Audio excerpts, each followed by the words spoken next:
shotglassdigital.com. This is what you can look forward to on our road trip anniversary episode 94 of Skywalking Through Neverland. Hey everybody, this is Denise Vasquez, Star Wars artist, here wishing Skywalking Through Neverland a happy anniversary, happy anniversary, happy anniversary. Jimmy Mack here. When you wish upon a podcast, wish upon this podcast. These guys are awesome. Hi, Richard and Sarah. This is Kai, aka Yogi Kai. I was calling to wish you the happiest podiversary. I think I just created a word. This is Margaret Kerry, Tinkerbell. This is Jeremy Bullock, Boba Fett from Star Wars. This is Steve Sansweet from Rancho Obi-Wan. Hey, it's James Arnold Taylor, the voice of Obi-Wan Kenobi, and I happen to be skywalking through Neverland right now. And I'm skywalking through Neverland. And I am skywalking through Neverland. I've always hated space travel. Yeah. My name is Ky'a. I am skywalking through Neverland. Ladies and gentlemen, boys and girls. Ladies, listen! A billion years in the making. Off to Neverland! What do you know? You'll laugh, you'll cry, you'll kiss $3 goodbye. Hey, Skywalkers! Thank you so much for coming back to Skywalking Through Neverland. And welcome to any and all new Skywalkers out there. We are the family-friendly Star Wars Disney podcast that brings you entertaining stories from creators and fans. And this happens to be our 2-year anniversary episode. This is going to be a good one. Yeah, so tweet at us at SkywalkingPod. We love it when you do that. This is Richard, and everyone please say hello to my sweetie wife Sarah, who is currently in the driver's seat as she drives us to Las Vegas, Nevada. Hey, sweetie. Hey. Oh, I guess that's my turn to talk. I was driving and making sure I was the right amount of space. Don't worry about the road. We got a podcast to record. I'm going to worry about the road. Priorities, okay? I don't worry about the road because there's Star Wars stickers on this car. Still, we got a podcast to put out, and the only way we could put out a show this week is to record our wraparounds in the car. Yep. Now, we are recording this episode in the city of... Where are we? Chino? Are we still in Chino? All right, we're right in between Long Beach and Las Vegas. Yes. And we're coming up on the Archibald Ave exit on the... What freeway are we on? I believe it says the 60 North. The 60 North, okay? So, hey, you know what? If you're on this area right now, come meet us. We'll have an on-the-road meetup. How's that?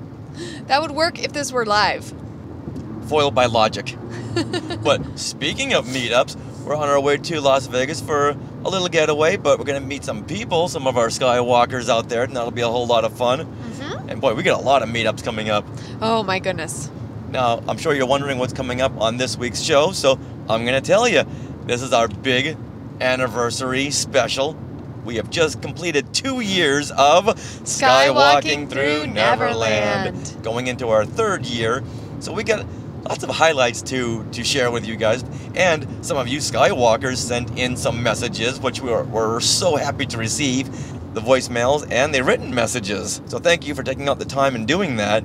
And we're going to play the messages and read along to your written messages. And we have some other things to share with you. Like, we went to go visit a 4-year-old little girl who loves Star Wars. We met her at a party a couple of weeks ago, and she was talking non-stop about Star Wars. So we had to go to her house with a microphone and say, okay, let's talk about The Force Awakens. Let's talk about merchandising. Let's talk about Disney. And she just went off, so that'll be a whole lot of fun. And Sarah, what else do we have coming up on this week's anniversary special? All right, hold on. She's switching lanes. I'm switching lanes. Did I not tell you about your priorities? Getting on the 15 North, so that's the gateway to Vegas right now. It is, but focus on recording the show, okay? Okay. You know what we should do? Put one of those podcasting lights on our car, like a police light. That way everyone knows that we're recording, and they'll move out of our way. Do they have those? No, I don't think they do. Oh, life is so unfair. I don't think you're supposed to podcast in the car. You show me where that is written down, and I'll obey it. Until then, we'll be podcasting in the car to Vegas to the store, to Toys R Us, no matter where we're going. All right, she's busy driving, so I'll tell you what else is going to be going on this week's show. We're going to talk to Margaret Kerry, our fairy pod mother. She's got another Ask Tink episode where she's going to answer some of your concerns, some of your questions you may have about your life. You may want some wisdom, and who better to go to than Margaret Kerry, who once again is the reference animation model for Tinkerbell in the original Walt Disney Peter Pan film. All right, Sarah, let's get on with the show. But first, here are the things we want to share. Things we want to share. Things we want to share. Things we want to share. Okay, so this is what I want to share. We are now officially registered for the Star Wars Half Marathon Dark Side Challenge in Walt Disney World. Now, this was actually quite an accomplishment because if you weren't already hitting the I want to register now within 3 minutes of the time that the registration opened, it was really super hard to get into specifically the Dark Side Challenge. Didn't we just make it by seconds? We did. And what was fun about this is we were both on our computers and our phones, because sometimes your phone works better than your computer, and both of us had to register for the challenge, and I knew it would be pretty hard. So usually I register for both of us. It just works that way. But this time I enlisted Richard to help and register for himself at the same time. She has faster fingers. Yeah, which is good that I did that, because, like I said, within 3 minutes of registration opening, if you tried to click on the Dark Side Challenge, it said on hold, which meant that you probably weren't getting in. Or you would just have to be lucky and refresh, and it wouldn't say on hold anymore. So anyway, so we were very, very excited to get in. And I know we're going to see a lot of Skywalkers there, because the minute we got into the Dark Side Challenge, we put an event on our Facebook page. And so April 17th, we are doing a Skywalking Through Neverland listener meetup in Walt Disney World, and this is going to be a popular meetup because I think right now, how many do we have that are like officially confirmed? Well, we were writing out our notes. We had 54 people attending. Wow, and these were like confirmed attending, not just. I think we had 20-something people who were maybes. So that's pretty awesome. And the meetup's going to happen on the same day as the half marathon. Yes, just probably early afternoon, give everyone time to get back to their resorts. Catch their breath, exactly. And then, like what we did at Star Wars Celebration Anaheim, we'll do like a recap of the weekend. Yeah, and since it'll be a big group, we'll go around. We'll bring our microphones, we'll bring our recorder, and we'll all have a turn sharing our stories about the half marathon and the 5K and the 10K and the Dark Side Challenge. Yeah. And who ran the Kessel Run Challenge. Oh yes, the Kessel Run Challenge. Now, this specifically is the Coast to Coast Challenge that Run Disney has for if you do the Star Wars half marathon at both Disneyland and Disney World.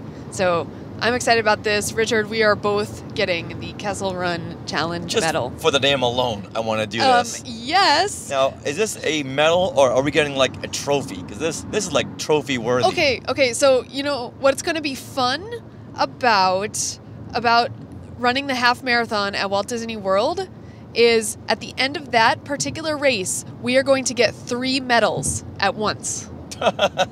We're going to get the half marathon medal, Dark Side. We're going to get the Dark Side Challenge medal, and we're going to get the Kessel Run Challenge medal. By the end of this, we're going to have so many Star Wars medals, it's going to pull the wall right down when we hang them all up. Mm-hmm. So we need one of these load-bearing walls. Yep. Just for the Star Wars medals. Yes. So that is going to be really, really exciting. Now, do you know off the top of your head who's going to be attending the meetup? Okay, so I know David and Luann Manderville will be running. The Mandervillians. Yes. My parents Your will parents. also. Now, they're not doing the half marathon, but they're doing the 10K, my parents. Richard, you and I are doing everything because we're crazy and we have to have all the medals because it's the inaugural. The 5K, the 10K, and the half. Yes. Okay. I'm sure I knew that, but yes. It's good to reassure me. I know. And then Tricia Barr, my fangirl friend from Fangirls Going Rogue, she, for the first time, is doing her first Run Disney race, the 5K. All right, Tricia. Yeah, so I'm excited for her. Tricia, watch out. It's addicting. So be prepared to spend more money. Do we know anyone else is going to be attending the meetup? Oh, I know several people. I know like Matt Clifton. A lot of the people we know. Oh, the Chica Vent. Good. Off the top of my head, I can't look at my Facebook page right now. Why not? Because I'm driving. And I can't look. What did we just go over several times about priorities? You've got the iPad right there. Touche. Well, we look forward to seeing all the Skywalkers there and people we've met before, people we haven't met before. I am very excited. Really? Really? And people on LOVES should not drive. I was on cruise control, and this car gets in front of me that's going less than what I was going. All right, Skywalkers, tweet us if you know the answer. Where did that quote come from? What film? People on LOVES should not drive. Tweet at us. At Skywalking Pod. All right, good deal. Now, for the meetup, we don't really know where it's going to be taking place just yet. No, wait a minute. But what about the Jock's Hangar Bar? There you go. And Disney Springs has just opened. It's a pretty big place. I don't. Maybe we'd have to meet maybe outside of Jock's Hangar Bar because I don't know if like 50 to 60 people we're gonna take it over. And for those of you who don't know, Jock's Hangar Bar, that's the new Raiders of the Lost Ark inspired bar at Walt Disney World. Yeah. It's on the outside, right? It's in Disney Springs. Yeah, so it's outside of Walt Disney World Resort, like proper. So you do not need a ticket to attend, basically. Yeah, and Jock, he was the pilot for Indiana Jones when he was escaping with the idol. Yeah, and he had a pet snake, Reggie. So why it's called Jock's instead of Indies, I don't know. I think the whole thing is Jacques hung up his wings and decided to open his bar. Right, but he made enough people money. will walk by there and not know what that is. Yeah, but if you walk by a bar that says theming. Indiana's, you're going to know exactly what that is. I know. But I want to definitely check out Jock's Hangar Bar at some point during that weekend. So details to follow. Yes. And we have some Skywalkers who are helping us to figure out where that is. And we had one Skywalker who took a bunch of pictures of Jock's Hangar Bar just to, check it out for us, and we want to thank him. Now, who was it that sent us in all those photos? Oh, yes. So John Ford went to Jock's Hangar Bar, took a bunch of pictures. He's making sure that Disney Springs, is that a good area, how's parking and everything. So we want to thank him very much for doing that. If you want a full description of what's being served over there at Jock's, go to Mousepire Podcast. Yeah, they're another Star Wars Disney podcast put on by some of our Skywalking friends, Anthony Fox, who is Team Hoojib, and he has his other co-hosts on with him. Yep. There's Diggs and there's Shadow, and they really focus on the food at the parks. A lot, yeah. They were all over this, and once again, go to their episode number 10, and they'll give a nice rundown of the whole place. Sarah, what's the one drink you're looking forward to at Jock's? Oh my gosh. Okay, so they have the Jovitos Mojito. I already like mojitos, but the fact that Jovitos is part of the name just makes it fun. Now that's a drink that just writes itself. I know. If only you drank mojitos. I mean, if only you drank Jovitos. If only you spoke Jovitos. Exactly. You could warn them. Oh, okay. All right, now let's move on to something else that you wanted to share with the Skywalkers. Yes. Okay, so you know me, I'm a big soundtrack fan, and there was an announcement on StarWars.com that they're releasing 3 different editions of Star Wars soundtracks. So you have the vinyl. Let's start again. So Sony Classic is releasing Classical. Sony Classical of all 6 soundtracks. Oh, why don't you? Well, okay. So now there's something else you wanted to share. I do, and it's kind of complicated, and I'm driving. So can you read what the main point is, and then I'll go into what I'm excited about. Whoa! It's a very loud motorcycle passing right by us. I did not like that motorcycle. No. Why do they need to be so loud? All right, so we saw this on StarWars.com that Sony Classical is releasing the Star Wars soundtracks. All 6 soundtracks on 3 different Ultimate Editions. Oh my goodness. Okay. Yeah, so for you vinyl lovers out there, keeping in tradition with what's been going on lately, they're releasing all 6 discs on vinyl. That one's called the Ultimate Vinyl Collection. And you get all 6 soundtracks on vinyl. And then the second release... You know, it's interesting that now places like Best Buy are starting to sell record players again. They are? For this new wave of people who love vinyl. Wow. It's making a comeback. Cool. All right, then we have the Ultimate Digital Collection for those who want the music in digital form. Yeah, don't want to bother with anything physical, which I can understand. A lot of music I get now are digital. However, my favorite collection is the Ultimate Soundtrack Collection. And that is all CDs.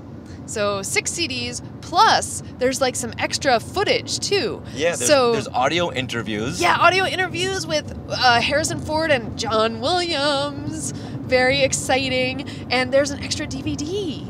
They're going to include Star Wars: A Musical Journey. And then also what I like about this collection is that it's kind of a mini version of the vinyl collection. So you're going to get the same covers you'll get with the vinyl edition, only they will be, you know, like miniaturized to fit the CD. So I think that's cool. I like that a lot. Yeah, but there's nothing on here about bonus tracks. Like that Ultimate Anthology that came out in '93 that had some extra Cantina tracks. And some other stuff. Well, they have the DVD and they have this bonus footage of, you know, recordings. This car next to us needs a muffler. Yes, it does. So that, I mean, but that right there would be extra. Yeah, but I want to hear some more bonus stuff. Okay, well, I wonder how much this set is, but I know it's going on my Christmas list. Sweetie, it's going on my Christmas list. I'm not getting this hint. You need to spell it out for me. The Ultimate Soundtrack Collection will be on my list that I will give to you a couple months before Christmas. I'm not following this. You'll follow? Oh, you know what? You can't put it on your Christmas list, or you can, I guess, but you can't get it until January the 8th. What? That's the release date. So you can put it on your list, but it may be a couple of weeks until you actually get it. You know what? So that'll be my birthday list then. Okay, well, you think about when you want it, and I'll continue with things I want to share. All right. Season of the Force. Oh my good. They had just released the date that we're going to be seeing Season of the Force at Disneyland right here in Anaheim, California. November the 16th. It's a Monday. Didn't they originally think it was going to be in January?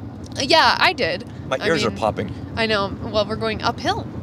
That would make sense. See, I'm focusing on the podcast. You're focusing on the driving. Yes. All right, now, once again, we'll go back to Season of the Force, which I'm so excited about. Now, this is something that we had shared a couple of episodes ago when we found out about it at the Disney D23 Expo. And this is going to include attractions like Star Wars Launch Bay, which will have dark side and light side offerings. Yeah, they'll have not only things on display in each section, like lightsabers in the light side offering and stormtrooper armor in the dark side. They're gonna have props. Right, the props and stuff, yes. But they'll also have meet and greets at these locations. So, can you guess who the light side meet and greet will be? That's right, everyone's favorite Wookiee, Kit War. No, I'm sorry, that was from Chewbacca. Okay, not Kit War, it's gonna be Chewbacca. Yay! He's always fun to get a meet and greet with. Kit War? No, Chewbacca. Oh yeah, of course. He gives Wookiee hugs. Yeah. And from the dark side. Veda. What are you, from Boston? Veda? No, but I'm remembering your stories. I haven't said Veda since I left Boston. Yes, Darth Vader will be on the dark side meet and greet, Chewie on the light side meet and greet, and I'm sure as time goes along they're going to be introducing more and more characters, which will be really fun. I'm just excited to see what kind of props they're going to bring.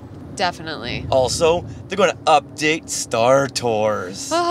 So on November 16th, we're going to see the updated version of Star Tours where they're going to include a new planet. That's what will that be? I know. Well, they're going to include a scene quote unquote inspired by The Force Awakens. What does that mean? That means it's not going to give anything away to the movie, I'm Well, guessing? we've already seen Jakku. I know, so it's like gotta be Jakku, because what else could it be? Yeah, so my money's on Jakku. And Jedi training. That's going to get an update. They're going to have Trials of the Temple, which will include heroes and villains from Star Wars Rebels. Yay! That's going to be so much fun to fight the Inquisitor. Oh my goodness. Yeah, whichever Inquisitor it ends up being. Yeah. I'm hoping they're going to go with the Season 1 Inquisitor. Because I want to see that spitting lightsaber. Yeah. I want to fight that. Now this one here, they should also include adults. I know. They should give adults their due. They really should. But as far as I know to this point, the only adult that's ever gone on to the Jedi Training Academy is our friend Matt Cox, who we talked to a couple episodes ago. Mm-hmm. Right. And this time we're going to be fighting Inquisitors. We're going to be being helped by Star Wars Rebels characters. I'm thinking, well, of course, Ezra and Kanan. Well, I'm almost thinking Ezra and Sabine, because those are the two characters that showed up at Disney World for Star Wars Weekends, and they already have the costumes. But if they're going to be doing Jedi training, right? Sabine will look pretty silly because she doesn't have a lightsaber or is a Jedi. I know, but maybe she'll come out with the stormtroopers, and they'll have like a new kind of thing there. I don't know. So I'm looking forward to it though. But I think it would be really neat to see Sabine. And also at the Magic Eye Theater in Tomorrowland, they're going to be showing favorite scenes from the Star Wars films. Now this is something that we knew about a while ago. Yeah. But the inside info we got was that they were going to be in 3D. Mm-hmm. And you would think that if they were going to be in 3D this time around, they would say it. They would say it. Yeah. So I'm hoping they just forgot that little detail. Yeah, this was originally supposed to be ready to go for, I believe, for Star Wars Celebration, right? Yeah. But it wasn't in time, unfortunately. Now this theater is already set up for 3D, so you would figure the conversion wouldn't be too difficult. Right. And of course, they're gonna have some specialty food and drinks. Yes, they are. I wonder if there'll be Wookiee cookies and Yoda soda. And blue milk. They gotta have blue milk. Ah, yeah. Just like over at Universal, we finally got to taste butterbeer. Oh yeah. We always wanted to know what blue milk tasted like. That's true. Wait a minute, didn't they have that at Star Wars Weekends? They did. And it wasn't that good. It was a milkshake. Yeah. It was a blue milkshake that we couldn't have. Way too much sugar. But you know what? Maybe they'll do a redo on that. Yeah? Yeah. It should taste more like, remember Nestle Quick? Oh, they had strawberry and chocolate. It should taste more milky like that. Yeah, I agree. That would be good. And I'm sure they're going to have bantha leg instead of turkey legs. Because at Disneyland, if you haven't already been there, every 14 feet, there's a turkey leg stand. Yes. My favorite thing about Season of the Force, we forgot one point. Oh, well, it wasn't finished. Oh, okay. All right, and my favorite point about Season of the Force? No, it's my favorite. No, my favorite. No. You already shared things. This is my turn, okay? Fine. You focus on the driving. Now, my favorite, Hyperspace Mountain. Oh my goodness. Oh my goodness. So, from what we're understanding here, this is going to be in Space Mountain. So we're on a big roller coaster, and as we're whipping around the corners and bends, there's going to be X-Wings and TIE Fighters all around us on the screens. I think you are the X-Wing. Oh, you're the X-Wing? Yeah. And it's going to be, oh my goodness. Yeah, there's going to be music. What's the description that the Disney Parks blog gave? Well, it says here, guests will join an X-Wing starfighter battle. Bam. See, doesn't that sound awesome? So, that's not too clear. Are we the TIE Fighters then, or are we the X-Wings? It's not clear, but it says, doesn't it say X-Wing starfighter battle? X-Wing starfighter battle. Yeah, so we're X-Wings. So are we the X-Wings, or are we going to be battling the X-Wings? I think because it says X-Wings, we are the X-Wings. That would make sense. Or how about this? It's like Star Tours. You never know what you're gonna get. That would be awesome. Sometimes you're on there and you're battling TIE Fighters. Sometimes you're on there and you're shooting down X-Wings. Yeah. Ooh, look at the supermoon. Whoa! Oh my goodness. This is like really bright and like right up on us. It's a day after the supermoon night, so it's still pretty big. That's no moon. All the cars right now are slowing down to look at the moon. Yeah, they are. It's a space station. Either that or they too are recording a podcast. Wow. Wow, it's like out there floating. Cut the shot on Red 2. All right. Sorry, Moon. Got business to attend to. Yes. So what is a big Disney event without a meetup? So, of course, we're going to have a meetup that day, and we figured we can meet everyone right in front of Hyperspace Mountain. Yep. And we can all get in line. And the meetup will be the line for Hyperspace Mountain. Because you know it's going to be a long line. So details to follow on that one, what time we're going to be there. It's on a Monday, so I'm hoping lots of you will play hooky. Yes. And here I'd like to give a shout out to my other fangirl friend, Tricia, and her husband Greg, who are planning a trip to Disneyland during this time anyway, and will actually be there for opening day of Season of the Force. Okay, so far that's 4 people on our meetup. Yep. And as soon as we put out the event on Facebook, we'll have a few more. And we are very excited to all ride this ride together. So much happening between now and December 18th. Yeah, so just much. Crazy. So that is things we want to share. Yay! Hey, Richard and Sarah. This is Russ Flores, author of the Seen Unseen Disneyland book series. Just wanting to thank you for such a wonderfully entertaining and professional podcast.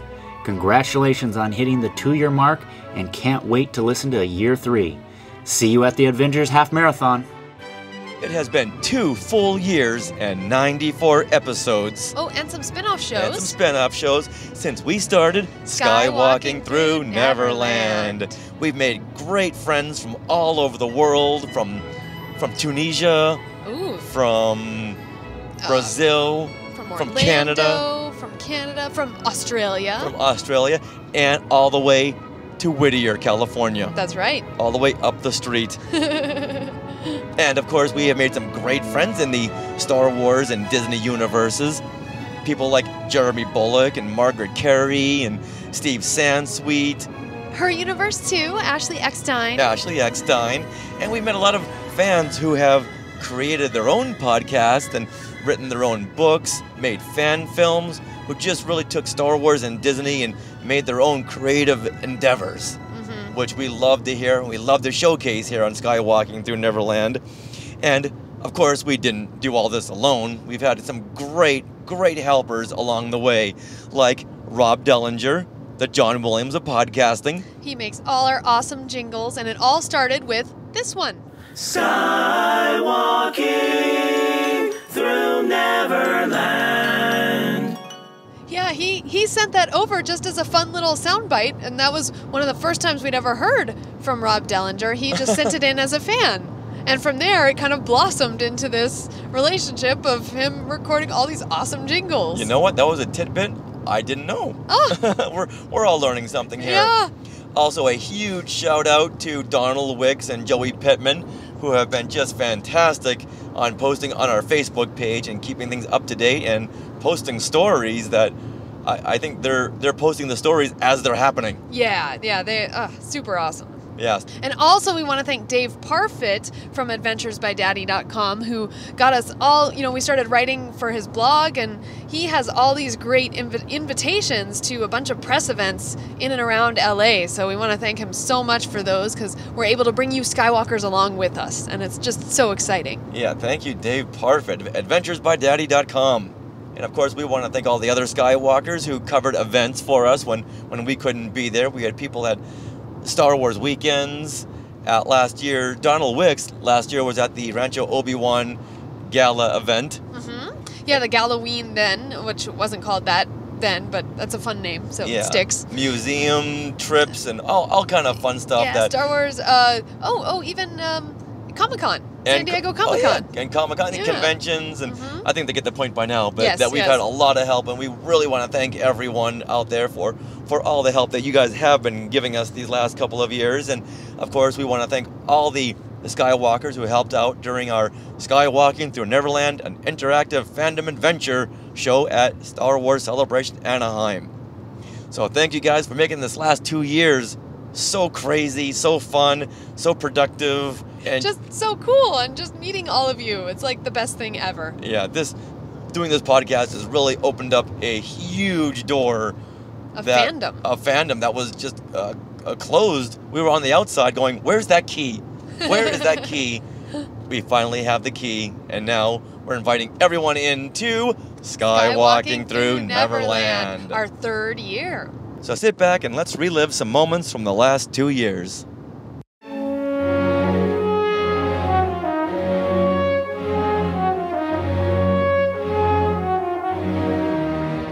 Now, in this week's Journal of the Rich entry, I truly believe this is why I fell in love with haunted houses as a kid.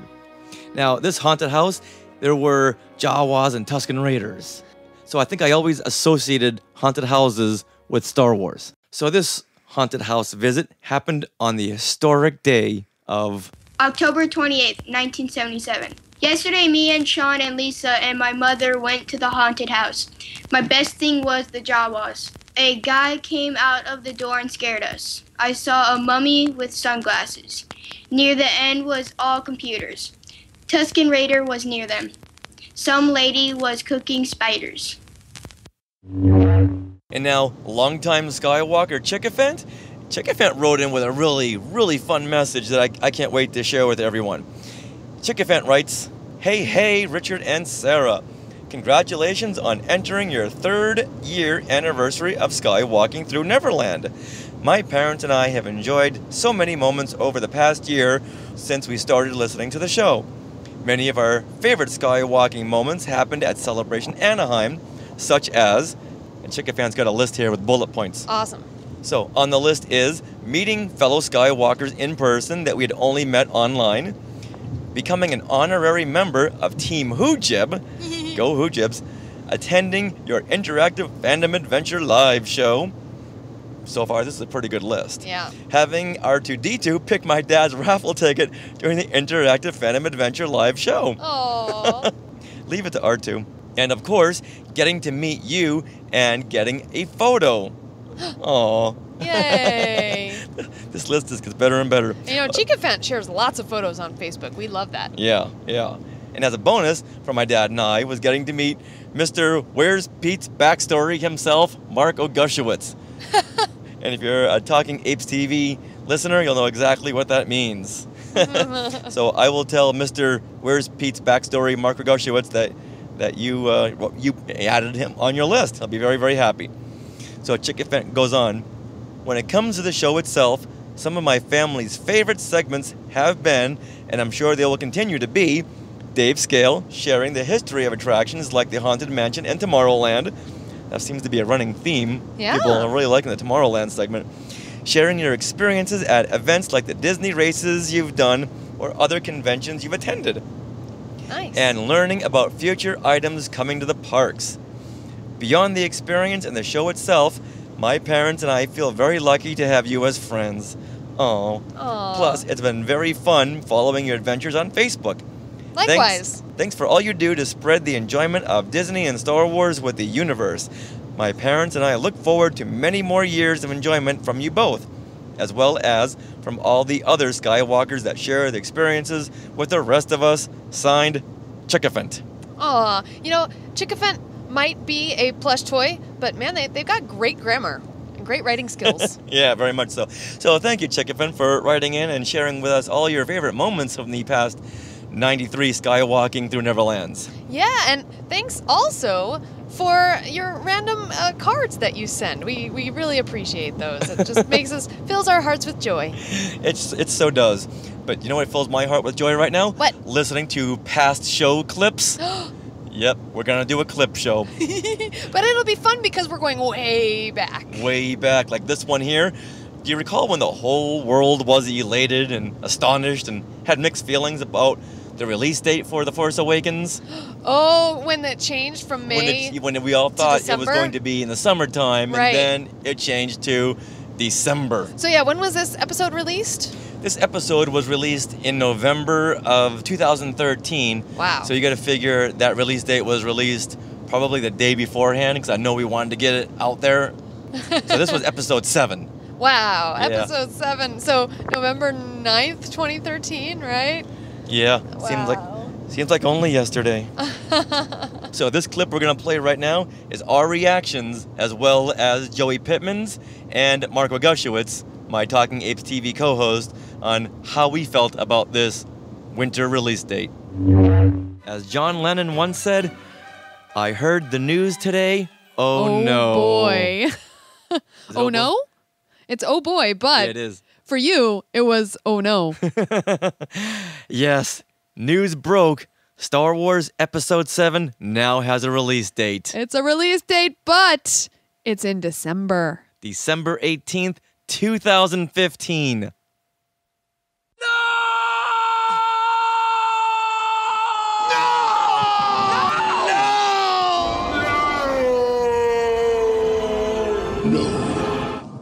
Well, that was Richard's reaction to that release date news. I can't believe it. Not December. Not December.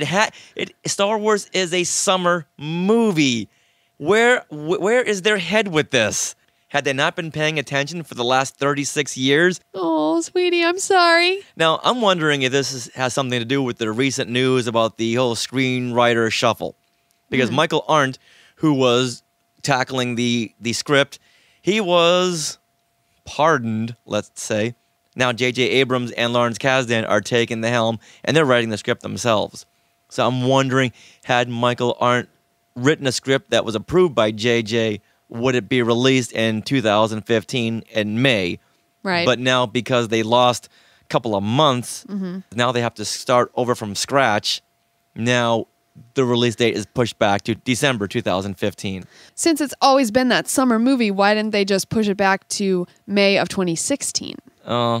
Unfortunately, I think it has something to do with Disney shareholders. With the Avengers coming out in May of 2015, then to have a Star Wars movie to bookend the year, they're going to make more money in 2015 than ever in Disney history. Well, should we see what some other fan reactions are to this news? Yeah, we reached out to a couple of our listeners. First, we have Joe Pittman from Sacramento. Hello. Hello, Joey. Hello. Joey, thank you once again for joining us on Skywalking Through Neverland. So, the news just broke about the release date of Star Wars Episode 7. Now, what is your reaction to this? First of all, I thought it was weird that it's going to be in the winter. Yeah. Everybody's so used to a summer release, but I just think if they take their time to make an awesome movie, then it'll be worth the wait. So I'm just excited that there's finally a date, so we should get casting news soon. The countdown will be colder, but I think once I'll be excited when the credits roll up. So now that it's going to be released in the winter time, would that prohibit you from camping out overnight like most of us did for the other 6 films? Not at all. That's a true fan. I got blankets, I got beanies, so. Aw. Would you rather have it come out in May of 2016, or would you rather have it come out December of 2015? It's a summer movie, but I'll be happy whenever it comes out. Yeah. I know for me, I think if they have to wait, I think I would rather have it summer of 2016 just to get that feel. And like all the kids come out of school and they're watching Star Wars and then they talk about it all through the summer. I guess they're trying to replicate that with winter vacation. You know, like kids are coming out of school and over winter vacation, they're going to be talking about Star Wars, but it's and plus it's not a like long time. The Clone Wars movie had the Warner Brothers logo at the front of it, so it was very disconcerting that we were going to see a Star Wars movie with the Warner Brothers logo. Now we're going to see a Star Wars movie in the winter. I'm not sure my head can handle this. I'm just excited either way, but yeah. Okay. All right, Joey. Well, thank you very much for joining us, and thank you very much for your reactions on today's news about the release date of Star Wars Episode 7. Oh, thank you for having me. Next, we're going to hear from one of our most opinionated show contributors, Mark Wagushiewicz. Hey, Mark. Hey. Big news broke about the next Star Wars movie. What was your reaction to the news? What was your initial first reaction? You know, I'm not really worried about when it comes out. The sooner the better, because I am kind of looking forward to this whole J.J. Abrams thing. But the actual date, I guess there's some controversy out there. But to me, Just as long as the movie's good, that's what I'm caring about. I know that they're going for a December release, and they really haven't given us a real reason why. The press release basically says that it's to give them enough time to give us a quality product, but I have a feeling they probably have something else in mind, because that's how Hollywood works. I actually kind of like the idea that it's coming out in December. Now, my understanding is that no Star Wars movie has ever been released in anything but May. Am I correct? You are correct, except for the Clone Wars movie that came out in August. Okay, so to me, it doesn't really make a difference when it comes out, but the thing is you can correct me if I'm wrong on this, but has Star Wars ever gotten any real award notice that hasn't been technical? Yeah, it did get nominated for Best Picture in 1977, and Alec Guinness was nominated for Best Supporting Actor. Okay, so I think it might have more of an opportunity for a win coming out in December, because that's award season. It's more attention to the award situation, and I would really like to see Star Wars starting to get taken as a more serious kind of entity outside of fandom. Most people who aren't fans but just go to movies, they seem to think of Star Wars as a great science fiction movie, and it's time we started thinking of these movies as great movies. And I think that by releasing it in December, in my opinion, around award season, they're opening it up to be taken a little bit more serious, not only with the Oscars, but with directors' guilds, writers' guilds, and stuff like that, who are really paying attention to the movies that get released in November and December. Generally, the earlier in the year it is, the more likely it is to be forgotten. And then when you get released in the summer as a tentpole movie, which they would release this as if it was released in the summer, all the other studios are going to be trying to compete with it by putting out big movies. It's got a chance of getting a little bit lost. Now, it's not going to get lost because it's Star Wars. So by mixing it, instead of mixing it with the typical summer blockbuster fare, they're mixing it with hey, these are the movies that we take really serious. I think that you're going to give it a better opportunity to be taken more seriously as a film, as opposed to another Star Wars movie coming out. It's something that's going to mix with the cream of the crop, which always comes out at the end of the year. Yeah, that's why I'm kind of happy it's coming out in December, because when I think 4, 5, and 6, the first 3 that came out are 3 of the greatest movies ever made. Mm-hmm. I mean, this is one of the most influential movies ever made. It's influenced so many people that, they go dress up every year, and, people have based lives on it. In England, I believe there's actually on the political ballot, there's a Jedi. Yeah, for ethnicity, you can now put Jedi Knight. Oh my God. Yeah, and so this is a big thing, but when people hear the new Star Wars, the average moviegoer hears the new Star Wars movies come out, they get excited, but they get excited the way they get excited when any summer blockbuster comes out. If it comes out at the end of the year, I'm thinking people will take it a little bit more serious. Yeah, I'm just wondering why it wasn't released in November. Like in the past, we've had other huge films like the Twilight movies or Harry Potter. I think that Thanksgiving would have been a better weekend for it to be released. But when you're really thinking about it, the movies that get released on Thanksgiving start to get lost, and it's movies in December.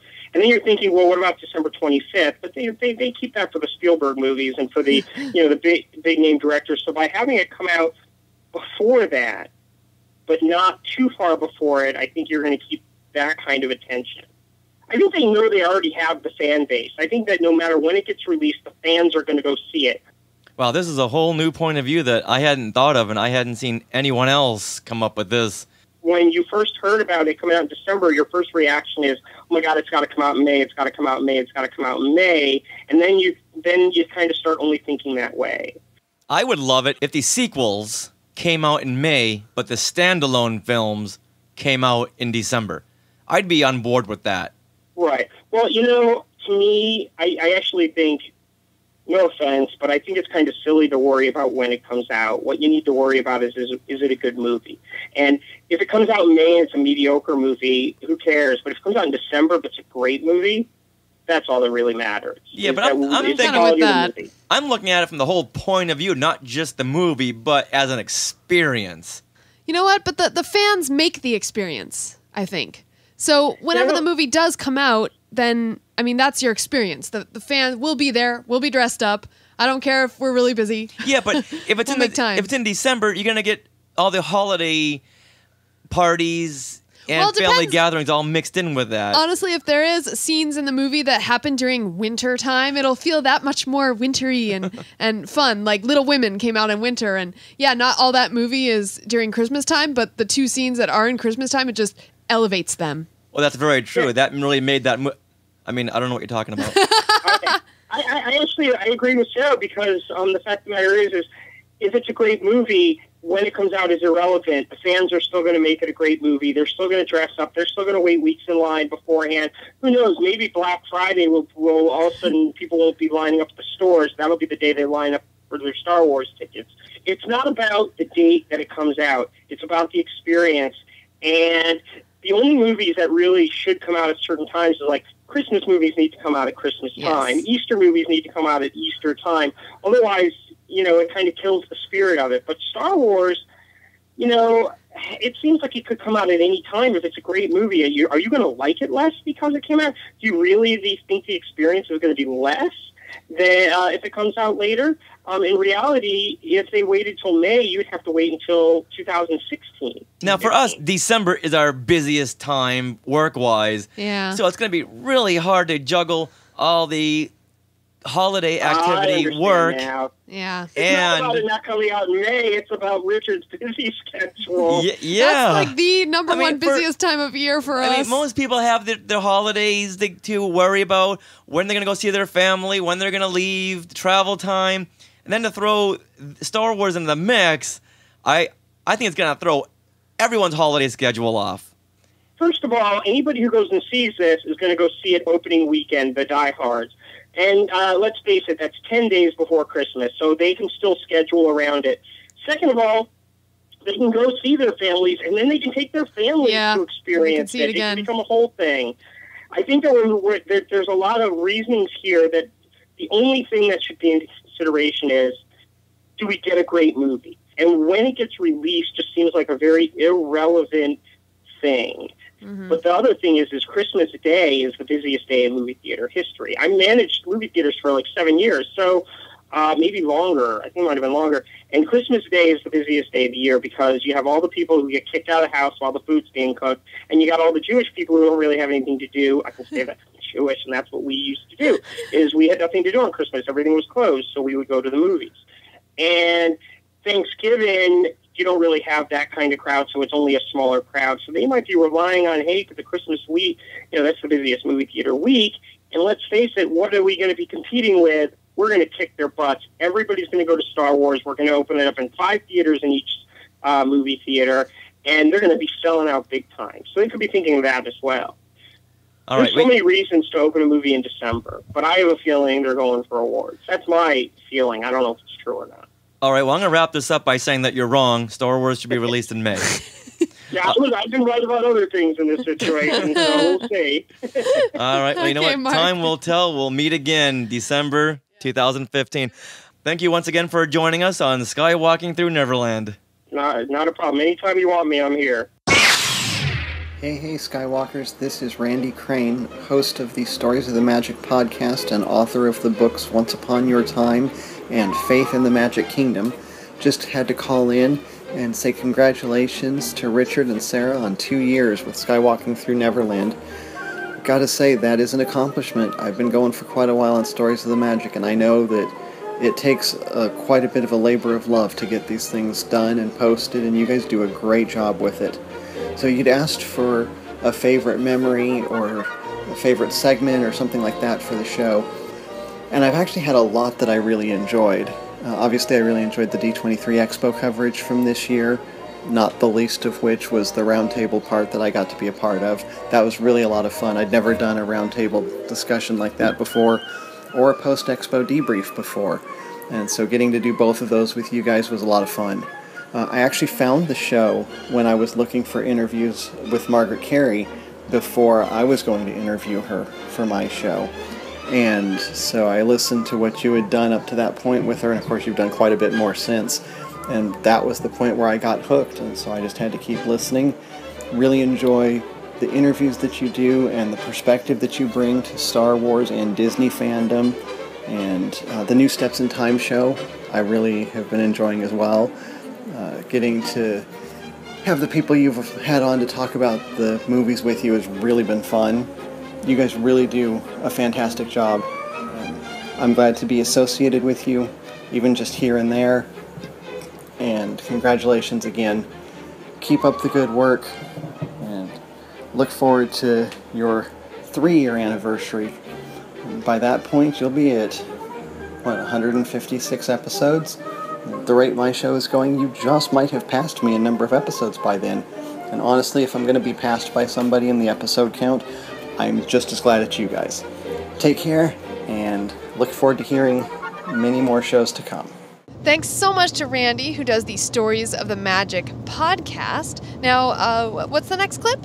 Well, before I tell you what the next clip is, let me set it up first. Okay. Now, let's go back maybe a year and a half to the day where we were at Kamikaze, and Margaret Kerry sees our Skywalking through Neverland shirts and comes running over to us. No, yeah, she like points at your chest. Like touches it. She's like, says, yeah, you know what? I have been working out, Miss Kerry. Thank you. Thank you for noticing. And she loved our shirt. She really clung on to the Neverland right of the name of the show. And since then, we've struck up an amazing friendship with her, and she even agreed to be our fairy pod mother, and now has her own featured segment, Ask Tink. Well, her first interview, it was so long that we cut it into 2 pieces. That's right, and we even had bonus content, too. Yeah, so it was a 2-parter because she just unleashed so many great stories about her career, working with Walt Disney. Yeah, she's not only just Tinkerbell, but she has so many other things. So here now is a clip from episode 15 where she talks about getting into show business. We are here at KKLA in Glendale, California, talking to the animation reference model of Tinkerbell, Miss Margaret Kerry. You got that right. A mouthful. Well, you know how many people, Richard, take a look and their eyebrows go up when you say, this is Tinkerbell, but you put all the right words in it. The animator's reference model. So I'm so happy to be here with you and Sarah. Thank you very much for being here on Skywalking Through Neverland. In fact, our name comes from your alter ego's birthplace, Neverland. Isn't it marvelous? What do you think about when you first heard about a place called Neverland? What did you think? As a child, I always thought of it as never-ending possibilities. Because Peter Pan was a little boy who never grew up. So I just had it in my mind, it's a place where there was never a never. How about you, Sarah? Well, I kind of grew up with the Peter Pan and all the movies. Mm-hmm. So immediately in my mind, I see that island of Neverland. Right. So that's you know, if you really look at that island, there's a lot of evil on that island, and pirates. people forget the pirates and the Skull Island or Skull, whatever it is, but when you look at the overhead shot of it. I said to Mark Davis the first time I saw it, it wasn't colored in the first time that it was getting there. I said, that's scary. And he said, really? And I said, yes. He says, that's good. Okay. Now, who is Mark Davis? Mark Davis is the man who designed Tinkerbell. And he was my director, and the sweetest man. Just an absolutely fabulous man. So let's go back a couple of years from there. How did you get started in show business? Well, I was born in 1929, and I caused the Depression. Yeah, I was born, and everything went right downhill from there. Oh. And nobody had a job. I was adopted by 2 people who were old enough to be my grandparents, sweet people, but my mother had a hankering to be a Hollywood mother. And this was one of the ways that... Were you living here in LA? Okay. Yes. My mother couldn't go out and make money because women didn't do that, and my dad was struggling along as a salesman and a broker for some people. So she thought, I'll put this cute little thing in film. Well, phooey. I could make $8.50 a day. Wow. And there were some laborers that were lucky to make $2 a day. So it tells you. So in the meantime, There was a fellow named Willie Covan. So I had one of the best teachers, and I was put to work, which wasn't a bad thing. But I had nothing to really compare it to. And every time before I would leave, Willie Covan would always have, Mr. Rob, that was my new dad's name, Peggy is a dancing fool. And I knew with that big smile on his face that was good. So I went on in show business, and I did 37 major motion pictures. Wow. I was in our gangs, I think 6 of them. Leonard Maltin and I can't agree. Anyway, I just kept going, but I found television. And television to me was fabulous. I really didn't like motion pictures. I really didn't, because it is so slow. Well, I found television here at KTLA. It was W6XAO and W6XYZ experimental television, and I went on that, and I just fell in love with it. I did the Charlie Ruggles Show for 5 years. It was one of the first network shows for the Almost Broadcast, ABC. We called it the Almost Broadcasting Company. Then I had my own show on Channel 13 for 5 years called Teleteen Reporter, same 5 years. And then I was doing radio. And then I did special things for people like Arch Obler, the author. And from there, I worked with Tommy Noonan and Peter Marshall on a show called Let There Be Stars, which didn't sell. It was too grandiose, I think, at that moment. And the choreographer took me over to Fox to be one of his assistants. So I got the call at Fox Studio that they were interviewing and casting for the reference model for this little 3.5-inch sprite. Could I get the day off tomorrow? How old were you at this time? I was 18. Isn't that interesting? Men usually say, what year was it? And women usually say, how old were you? Yeah, men know better. Yeah, I guess so. No, it is very interesting through the years. Anyway, I got the time off, and the night before, I choreographed a pantomime because I knew this little character was a pantomime character, and I danced to a 3-minute 45 record, the ones with the big holes in the middle. And I took the player and the 45 with me, and I went over to Disney Studios, which was a dream of almost anybody who worked in the movie business. I mean, it was just, you just knew it was magical. You said you got a call from Fox to do this? From my agent. Gotcha. From my agent when I was at Fox. Now, I have a question for you. How much of Tinkerbell's attitude came from you, or was it written in the script that you're supposed to be kind of sassy? Well, I had read the James M. Barrie book. And by the way, Sarah, if you don't mind, I'm going to tell people to go to Barnes & Noble and get the unabridged James M. Barrie book. You will learn more about all the characters that you love in Peter Pan than me talking or seeing the movies, all 6 of them that are out there now. And so I sort of knew what I was going to do with her. It had been a while since, but I remembered her as about 11 years old, and she was just enchanted with life. She was enchanted with everything that she saw that was new, and no one was going to cut down that those vibrations in her. She was going over and look. She was going to see what it was made of. If she had to take it apart, she'd take it apart. So that's the way that I played her. And I think I've done this a lot when I do speeches. By the way, if there's anybody out there who has an organization who wants a speaker, all they have to do is call Tinkerbell or get to tinkerbelltalks.com and send an email through that. And let's see. I do a lot of talking. I go to hospitals, children's hospitals. So back to what I was saying.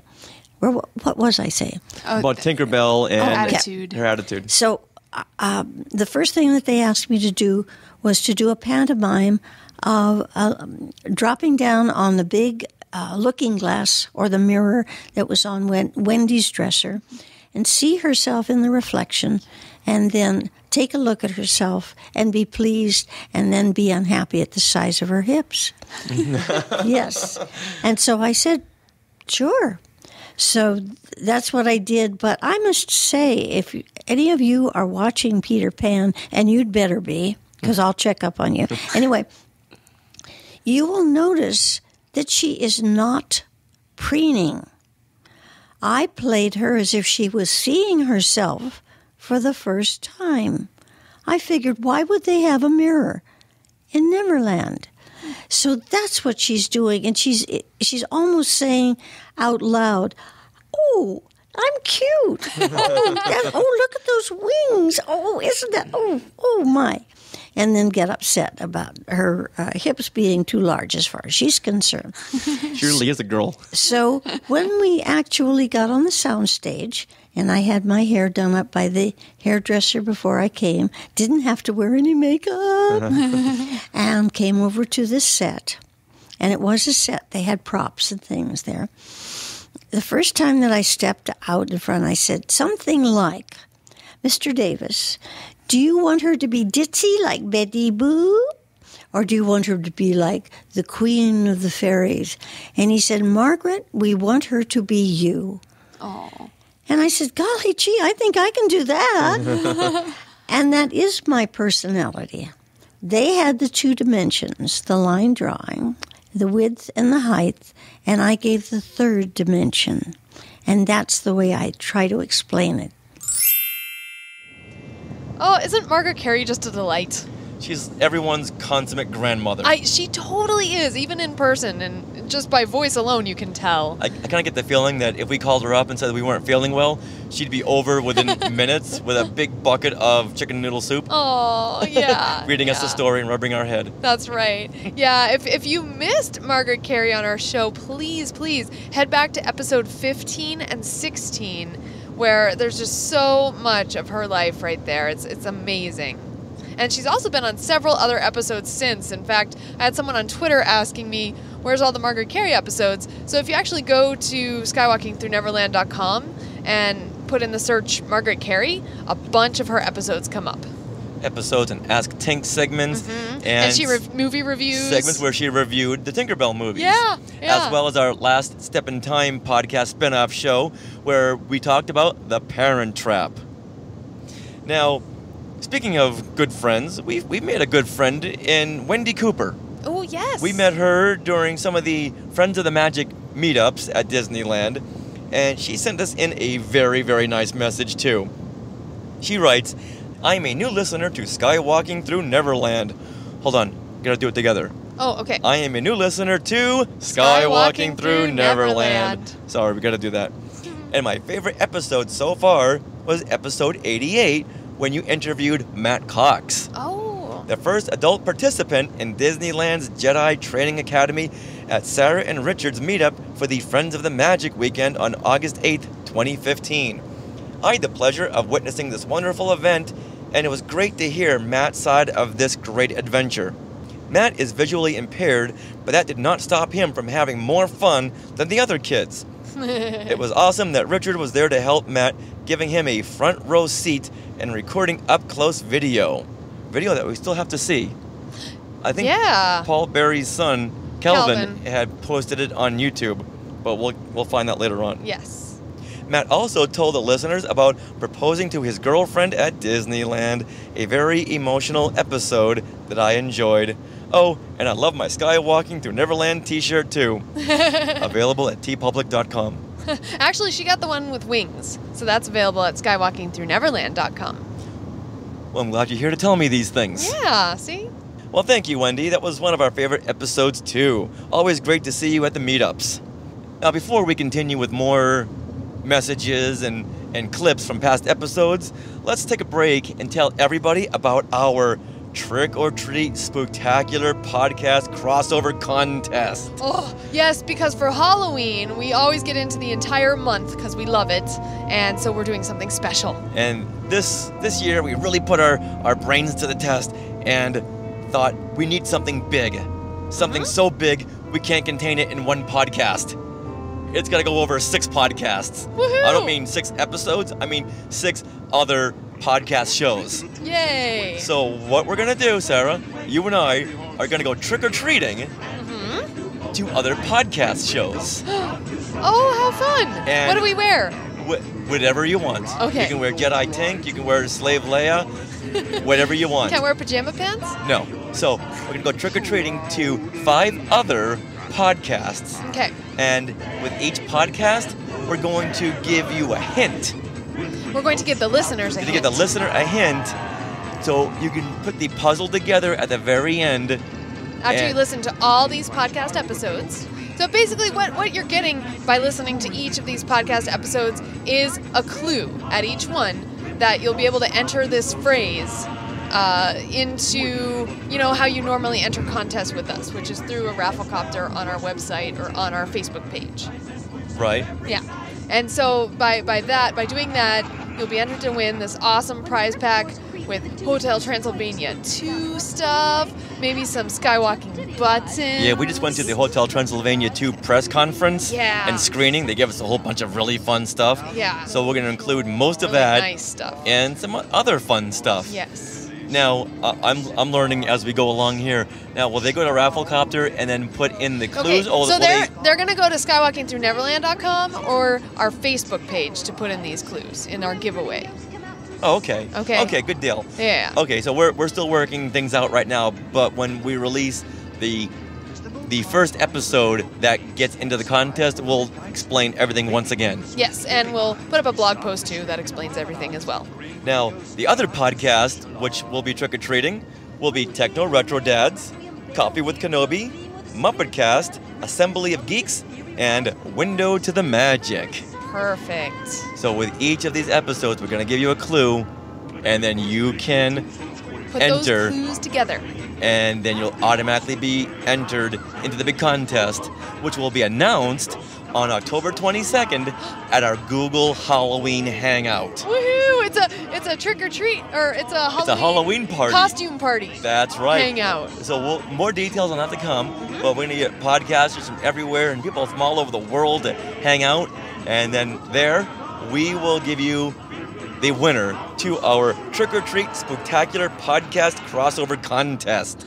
Now, costumes are optional. Now, if you can say all of that without looking at notes. What? Trick or Treat Spooktacular Podcast Crossover Contest?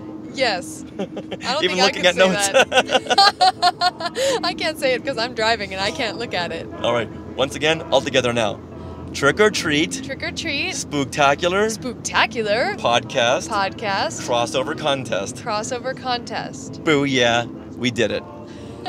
All right, so that'll be a whole lot of fun. And we're going to have a whole lot of Halloween goodies for you Skywalkers as well. Nice. So looking forward to more Skywalking through October episodes. Now, back to our scheduled program. Hurry back. Hurry back. So next up, we're going to hear from Tricia Barr, who sent in a very fun message. Yeah, I think she was just finished recording with Hyperspace Theories, her podcast. You know, a lot of people don't like to talk about their mistakes. That's not so for Tricia Barr.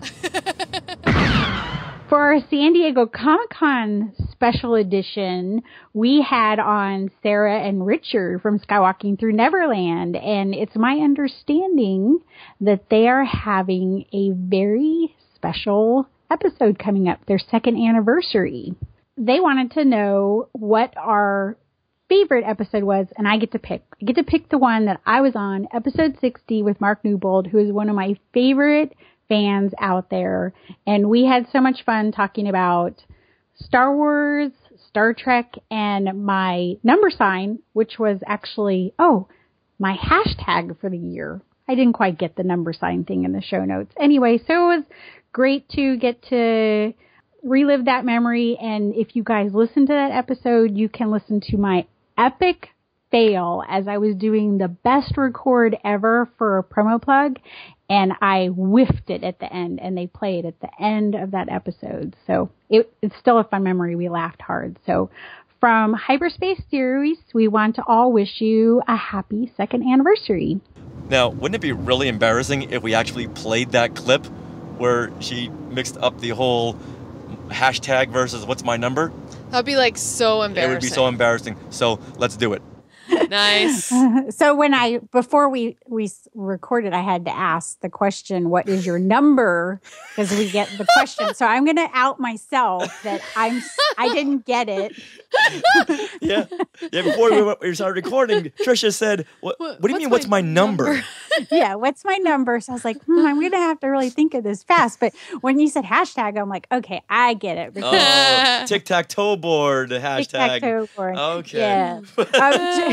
I use hashtags a lot on Twitter just to, say something. But fangirl flail is, and Teresa always jokes because she says, it's really close to fangirl fail. So you have to make sure you get that L in there after the F. Yes. But Vanessa Marshall, who was, I feel like she made part of Star Wars Weekends awesome too, was getting to meet her and get to know her. But she helped kind of kick that off. But my favorite thing, not just having people tweet it a lot. Ashley Eckstein tweets it a lot. I see a lot of other people is seeing some of my male fans tweet it too, and that it's a positive thing. So who was it? Pete Morrison from Lightsaber Rattling. There was some news that was really exciting that came out about Rebels, and he tweeted, I feel like I should fangirl flail about this, or is it appropriate that I fangirl flail? And I was like, yes, exactly. Everybody can do it. But you sort of know, right, what that means. You can see just, and that's what happened when the Force Awakens trailer popped up on my screen as I'm hitting it, trying to get it to, people were saying, I see it. I'm computer, load the thing, load it. And then it started to come on, and then, your body starts shaking involuntarily and sounds come out of your mouth. That's okay. That's the fangirl flail. And so however you want to experience it too. But that for me was that'll be my hashtag for this year, because that started and it's been gaining momentum, and it means the most awesome thing to me. Hey, everybody. This is Star Wars artist Randy Martinez wishing Skywalking Through Neverland a great, great happy anniversary on their 2nd year of podcasting. Congratulations, you guys. And I am so thankful to be part of the crew doing the classic comic interviews. So everybody, may the Forp be with you.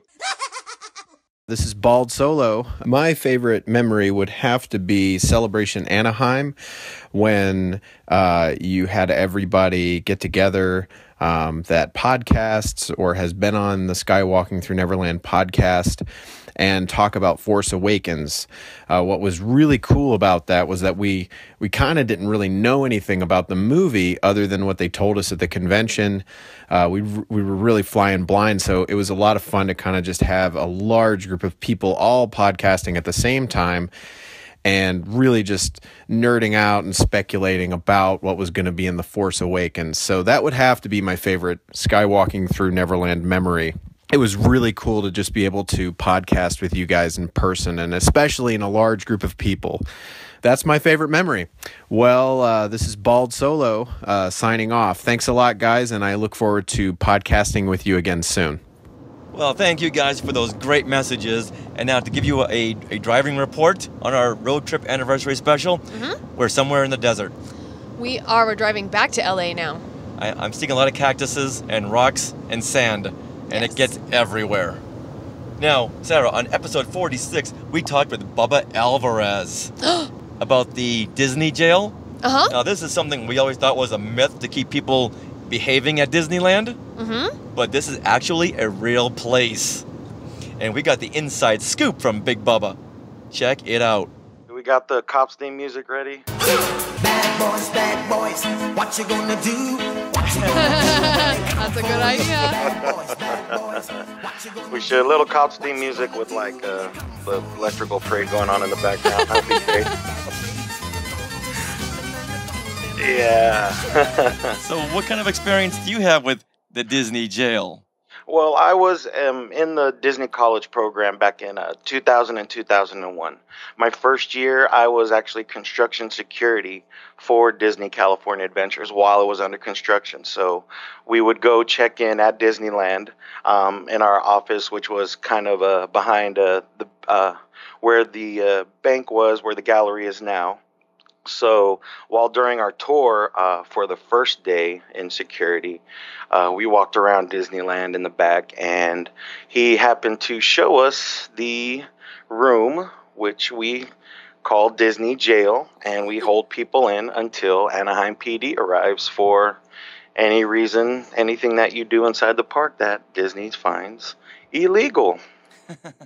A lot of people say, it's got bars. It looks like how the prisoners look in Pirates of the Caribbean. There's a dog outside holding a key, waiting for you to grab it. No, there's no bars. There's no, skeleton key to open the door. It's actually an administrative building, which is sort of behind Space Mountain. There's kind of a little ad building. There was two of them actually. There's an office behind the bank. Where Anaheim PD kind of has their little station, which so do we. And we hold people there sometimes depending on what they do, especially during grad night. Grad night is a real busy night where they hold them. So, like, I remember coming in one night and, they were bringing, like, these 3 students in and they put them in the room. The room is actually, there's no ceiling at all. It's just like they put these little movable walls right there. So one good push and you're out.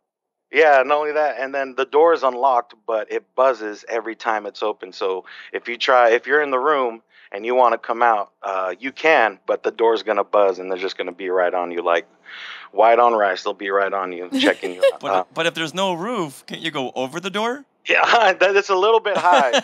I mean, they don't want to, like, enclose you or trap you or anything like that. So, I mean, yeah, they can't climb the wall or anything like that. So, they keep people there and they can actually interrogate you too there, depending on what's going on. Of course, by law, they have to, if you say, wait for a lawyer, yada, yada, yada. Then sometimes if you do talk to them, they'll actually let you go depending on what you did. But depending on the severity of the crime, they would have to call the Anaheim PD for certain things to come pick you up. Wow, yeah, so I'm wondering, what gets you put in Disney jail? Oh, stealing. There's sometimes people have been in there for drug use in the park that I've heard that they let go. They just tell them you can't come in for the rest of the day. Sometimes might even ban you. I haven't heard of anybody being banned.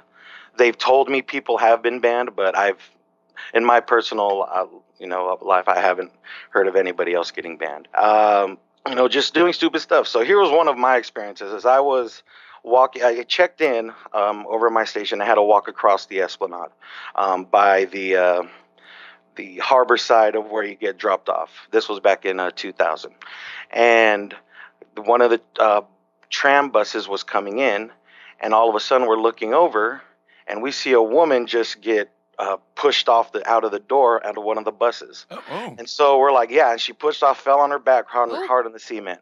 So we look over and I'm like, did you see that? And like, yeah. So we go over and here comes this man coming out of the bus and he starts slapping her on the ground. Oh my goodness. Yes. And I'm like, at the happiest place on earth? Exactly. I'm like, you're not even in the park yet. So, we're running over there and we hear like the people, screaming, like, get off her. Some guy's trying to pull off of her. And then here comes like 3 or 4 of us. And we have our construction vests on because we have to wear construction vests and hard hats when we're in construction area. And we're just running over there and we grab the guy. And this is like the saddest thing in the world. As we grab the guy and, we all start taking him in. The wife is screaming at us saying, no, it was my fault. It was my fault. And I'm like, oh my gosh, lady, are you kidding me? Are you kidding me? And, it's just, no, it's my fault. But we're just like, no, we're taking him in. And so we actually had to take him over through the tunnels down into the holding area where I know definitely Anaheim PD took him in. And luckily there was one Anaheim PD officer that was there around that area at the time, which he helped us, put the handcuffs on, and he took them in as we followed so we can give him our report of what we saw. And they put him in the holding cell, and it was just sad. I just couldn't believe that. I mean, right when you guys were coming to the park, this happens. Wow. Now, are these handcuffs like Mickey hands? That would be such an awesome thing. No, when the Anaheim PD, we didn't have any handcuffs on us. I've heard that the people that wear the plainclothes officers in the park, they do have them. But I know like the regular every Disneyland security that you see in outfit doesn't carry like a baton or a gun Taser. or anything, pepper spray, and they don't carry anything like that. Nunchucks. But yeah, so. When we bring them into the holding cell, like I said, you can interrogate them, or Disney can, talk to people about, what's going on, why'd you do this, what'd you take, until Anaheim PD gets there.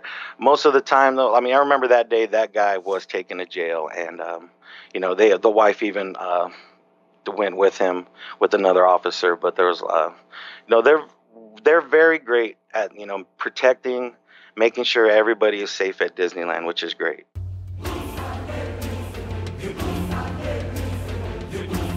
Hello, this is Rob Dellinger, the official composer for Skywalking Through Neverland, and I think I have a few memories that come to mind I'd like to share on the 2-year anniversary of the show. And one thing is I enjoyed listening to Margaret Kerry, the Tinkerbell reference model from the original Walt Disney's Peter Pan, agree to sprinkle pixie dust on my recording studio. That's pretty awesome. Some other favorite moments were hearing people like Stephen Stanton and David Collins and James Caan and Mark Dodson give on-air reactions to music I had written. That definitely was a highlight for me. But probably my favorite moment was when a listener sent in a personalized jingle for me. That was pretty exciting. As far as my favorite jingle I've written for the podcast, I really can't say because I have so many favorites, but one that always sticks out to me is the Skywalker Shoutouts jingle, which is based on the Yub Nub song from the original Return of the Jedi pre-special edition. Shoutouts, Skywalker shoutouts. Have a good one, and I look forward to lots of more memories with Skywalking Through Neverland. And now, it's time for Skywalking Through Neverland Family Theater with my parents, Peter and Norma Heitman.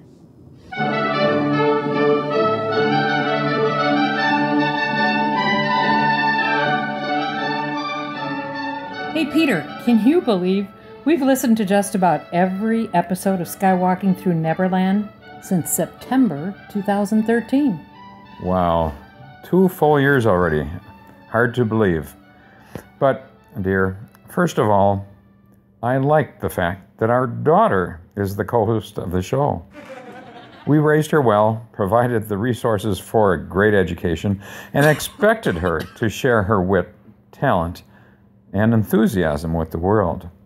What better way than Skywalking Through Neverland? Really? Wow, you mean even though they've had all those fabulous topics about origami, Comic-Con, the R2-D2 construction, and Margaret Kerry, D23, and Ranch Obi-Wan, that was a great one. The countdown to The Force Awakens, that was exciting to listen to that every show. You weren't paying attention. You're just a proud father. Well, yes, I have to admit that. I was really impressed with the sound quality of this podcast. After all, I am the technical advisor. Yes, Sarah does a great job with graphic arts, website design, social media, and choice of husband. Choice of husband? Why are we changing this subject? You have to admit, Peter, Richard is the creator, director, and producer of most of the shows. He's creative, he's energetic, fun to listen to. Not a boring moment anytime I've heard those podcasts. Best podcast I've ever listened to. I have to agree. The combination of their talents, the natural chemistry and mutual respect they have for each other peppers every episode makes for a great family podcast. So true, Peter. But you know what is the best thing about the podcast from my perspective? No. Well, what's that? He calls her his sweetie wife.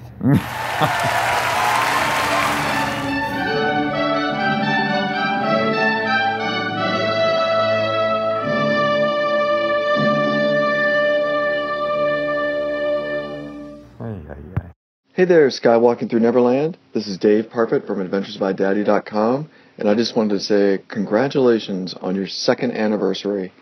Listening to your shows over the past 2 years, it's been great getting to know both of you guys, becoming friends, and I have to say, listening to your segment with Paul Berry on the Disneyland 60th Anniversary Paint the Night Parade just made me feel like I was right there. Looking forward to listening to a lot more shows, going to a lot more events, and can't wait for your take on Star Wars The Force Awakens. Talk to you later. Bye. Wow. All right.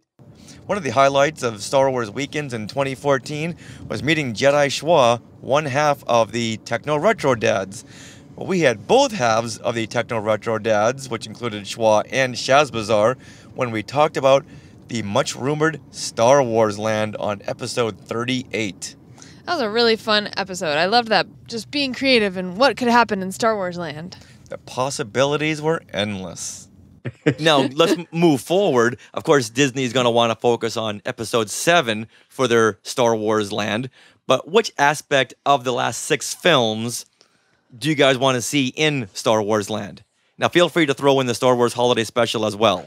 What about Clone Wars? And Clone Wars, of course. Okay. Yeah. Wow. Now, do you mean rides themselves or just anything in the out area? the box. Out of the box, just anything. What restaurants, rides, Right. attractions, shows, what's one thing that Bars. once you see this, it's like, okay, my experience is complete. Okay. All right. See, I asked my family about this. They had some good answers too. Well, definitely a cantina. Okay, yes. Cantina, you gotta right. have a cantina. That would Yeah. be my number 1 as well. And then one of my daughters said Yoda's house would be kind of fun to see. Oh, that's cute. I'm not sure what it would be. You'd have to duck to get in, so I don't know. Well, see, I think the kids would like that. They could have a Star Wars Kids Land. oh, They have to. They have to. And then they can have like the tree houses with the Ewoks homes. And then they can have Yoda's home down below. Oh my gosh, that would be so amazing. Ewoks were a must with my family, and I would like to see the Death Star. And then they'd also like to see, like I was kind of saying with the Toy Story, like kind of an interactive 3D kind of Toy Story ride. So what would you be shooting at? Stormtroopers? Oh, geez, you do just about anything. You can pick your side, you know. Oh, there you It go. could be Imperial or Ewok, you know, or Oh. Imperial or Rebel. Oh, that would be cool. You Yeah. could, oh my goodness. And then you'd get like either red or blue like shooters or something. And you'd shoot the opposite color. Wow. Yes. That would be cool. Well, Shaz, what about you? What do you want to see? You saw Dan's trading depot on Kashyyyk. See, now we're getting somewhere. Complete with Art Carney. Nice. The thing I've been dreaming of, and it could be done, it would be difficult, would be the trench run. And you choose your side for that. And going through the line, you're drafted as a recruit for the rebellion or a cadet for the Empire, and you're going to be in a TIE fighter or in an X-wing, and there will be 2 tracks. And one track will be the X-wings, and they go over the surface, and then they take the they go in the trench run, and then the TIE fighters are coming in behind them on another track. And so you could live the experience. Well, that would be really fun. That would be cool. So you've got practical, but it tells the story. Wow. Right. And you could have a great queue going through there. You know, they could move it through in groups so that they could talk to you about what you're doing and everything. I think it'd be a lot of fun. And you could see little tidbits of the movie. You know, you see Luke and Biggs talking to each other over in the corner, you know, and you're just kind of there. Boy, talk about putting yourself into the Star Wars universe. That would be the ultimate. Yeah. Okay, air high five. Now, Richard, you're always talking about speeder bikes. Yeah, I love me some speeder bikes, but I think if I wanted to see, or I needed to see one aspect, it would be the cantina. Yeah. Yeah. Just because as a kid, that's the scene I always played the most. The cantina. Going into this restaurant and seeing all these aliens everywhere, just as the patrons as well as the servers, as if you just walked into the Mos Eisley Cantina. Yeah, that would be awesome. That would be really, and every once in a while, there'd be a Rhodian fight in the corner, or someone be getting their arm cut off. How many times a day can Walrus Man get his arm cut off? I guess we'll find out. Well, I guess he's got 2 arms, so. But that would be, it depends. If it's the new set, he's got 4. Different hands for each one. There you go. There you go. He's got a flipper on one and a furred hand on the other one. Yep. Yeah, and then the Cantina band is playing, and every once in a while a little fight would break out. I would be there all day long. You would. I say, guys, just give me a broom, I'll clean up. Now for me, I know we're going around the circle, and I was just thinking here, while I'd love to see the Cantina, something on my list, maybe third on my list, would really be, well, when I went to see New Fantasyland, I had to meet Gaston, because that was just really fun. No one wants to hear about this, okay? And so... He's especially good at expectorating. Oh, what a guy, that Gaston. Now, what I would love to see is a meet and greet with Han Solo. Because they've never had that at the parks, even in Star Wars weekends. Yeah, what was up with that? And I think that would be fun, because he'd be that same kind of brash sense of humor. And I just think they just can't find anyone who's going to embody that Harrison Ford character enough. Right, because everyone would be criticizing. Yeah, it's true. But I think that would be super fun if they did like a meet and greet with Han, and yeah. All right, enough flirting with Gaston. You can flirt with Han Solo. Oh, okay, good to know. All right. So now let's hear again from Jedi Schwa's kids about what they want to see from Star Wars at the Disney parks. If Disney were to make a ride that was real people mixed up with, say, a 3D movie, a virtual ride, what part of Star Wars would you like to see, Ayla? The Ewok village, like inside the Ewok houses, ship, broke into all the Ewok houses. Like a scout walker or a speeder bike, or what kind of ship are you thinking of? I don't know. You don't know, just anything, huh? Yeah. Could be anything. Okay. Ariana, what would you like to see? Well, the pod race, and then you would get to pick your pod racer thing, and then be one person per pod race, and then before you start, little people are fixing your pod race, and then you just zoom off, and then at the end, the finish line, all the Star Wars people are cheering for you. Oh, so the actors would be at the beginning preparing your pod racer, and then at the end they're cheering for you. Mm-hmm. Okay, and maybe helping you off the ride.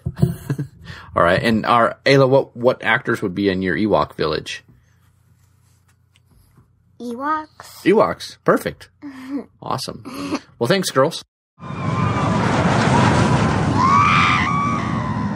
We've been calling it Star Wars Land, but if the two of you had to name it, what would be your name for Star Wars, for Disney's Star Wars Land? Jedi Schwa, what do you think? Gosh, that's tricky. I don't like Star Wars Land. No, it just doesn't. It's like fit. Cars Land. It's too cartoony. Yeah, and it doesn't. I mean, I love Star Wars. Don't get me wrong, but it doesn't really seem to me like it fits in with a land at a Disney park. Those are bigger areas with variety of things. So I don't know. Maybe just the Star Wars Galaxy or something. It's tricky because there's so many different places, so many different planets and areas. So right, you can't pick a planet. Yeah, I don't have an answer for this myself. Yeah, and I've been running through so many ideas, but for marketing purposes, it would need to say Star Wars. Yeah. Oh, sure. Well, maybe you go with Jimi Hendrix idea. Let's just call it the Star Wars Experience or something. Interesting. What do you think, Shaz? Well, Star Wars Galaxy is good. I was just trying to think of the galaxy far, far away, and But see, if it does have to say land like everything else says land, I was thinking far, far away land. But see, that sounds too fantasy. Yeah. Yeah. Yeah. Huh. But yeah, Star Wars Galaxy would be good. I think I've got it. I know what it's going to be called. Okay. It's My New Home. Yep. We'll call it the place to go in debt. I'll get a job there. I can be the guy that was gonna starts say. the fight at the cantina. There you go. Nice. Yeah, I'm really stuck on this one because it would have to be called Star Wars Land just because it fits in with Frontierland, Adventureland, Tomorrowland. All right. Tomorrowland with Star Wars or something, but that sounds stupid too. I don't know. Yeah, it's a tough one. That's really tough. Disney Coruscant. presents 20th Century Fox's Star Wars, which is now Disney-owned land. I don't know. I think that's not going to be You know what? it. Let's put this out to the listeners. If any of the listeners out there have an idea of what to call this new proposed Star Wars land, let us know because we have no idea. Yep. We don't have any ideas on this. Tweet at us at Skywalking Pod and at TechnoRetro Dads. All right, guys. So why don't we wrap this up by telling everyone where we can get a hold of you? Well, you can find our show on iTunes, TechnoRetro Dads, and Tron Decoding the Grid, or you can also get to it from the Shot Glass Digital Network, shotglassdigital.com, and our Facebook page, right? Find us on Facebook and review us on iTunes. Oh, yeah. You're having a contest right now, right? That's right, yes. Yes, I'm going to draw some names out of the reviews from iTunes, and the name that's picked, I'll draw a personalized caricature for that listener. Oh, and your caricatures are awesome. Yeah, we were lucky enough when we were on your show that you drew caricatures of us, and they were just so good. Yeah. Just so good. And I want to tell all the Skywalkers out there that I listen to about 10 podcasts a week, and TechnoRetro Dads is one of my musts. And I'm not just saying that because you guys are right here, but when I first heard the first show that I listened to, that I caught on to with Gil Gerard, bam, I was right there with you. But then every single week, you hit me with something personal. Like 2 weeks ago, you had a very rare Monkeys song that connected with me. And then you had all that talk about 4th of July and lighting off punks and fireworks and firecrackers. And once again, bam, it just connected with me. So I really love listening to your show because there's always something I will connect with personally. Well, that's what we love to do. We love talking about all that stuff because that's what we were doing before we started recording it. So right. We just decided to let everybody hear it. Nice. You know, the strange thing is all these things connect with the next generation too. That's what's so awesome. Oh, yeah, definitely, yeah. And once again, I'm not just saying that because you were on the show, because if I didn't mean it, I would have just said, all right, bye, guys.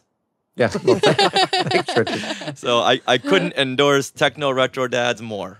Yay. Well, thank you so much. So, guys, once again, Jedi Schwa and Shazbazar, thank you very much for talking about theme parks and where they're going in the future.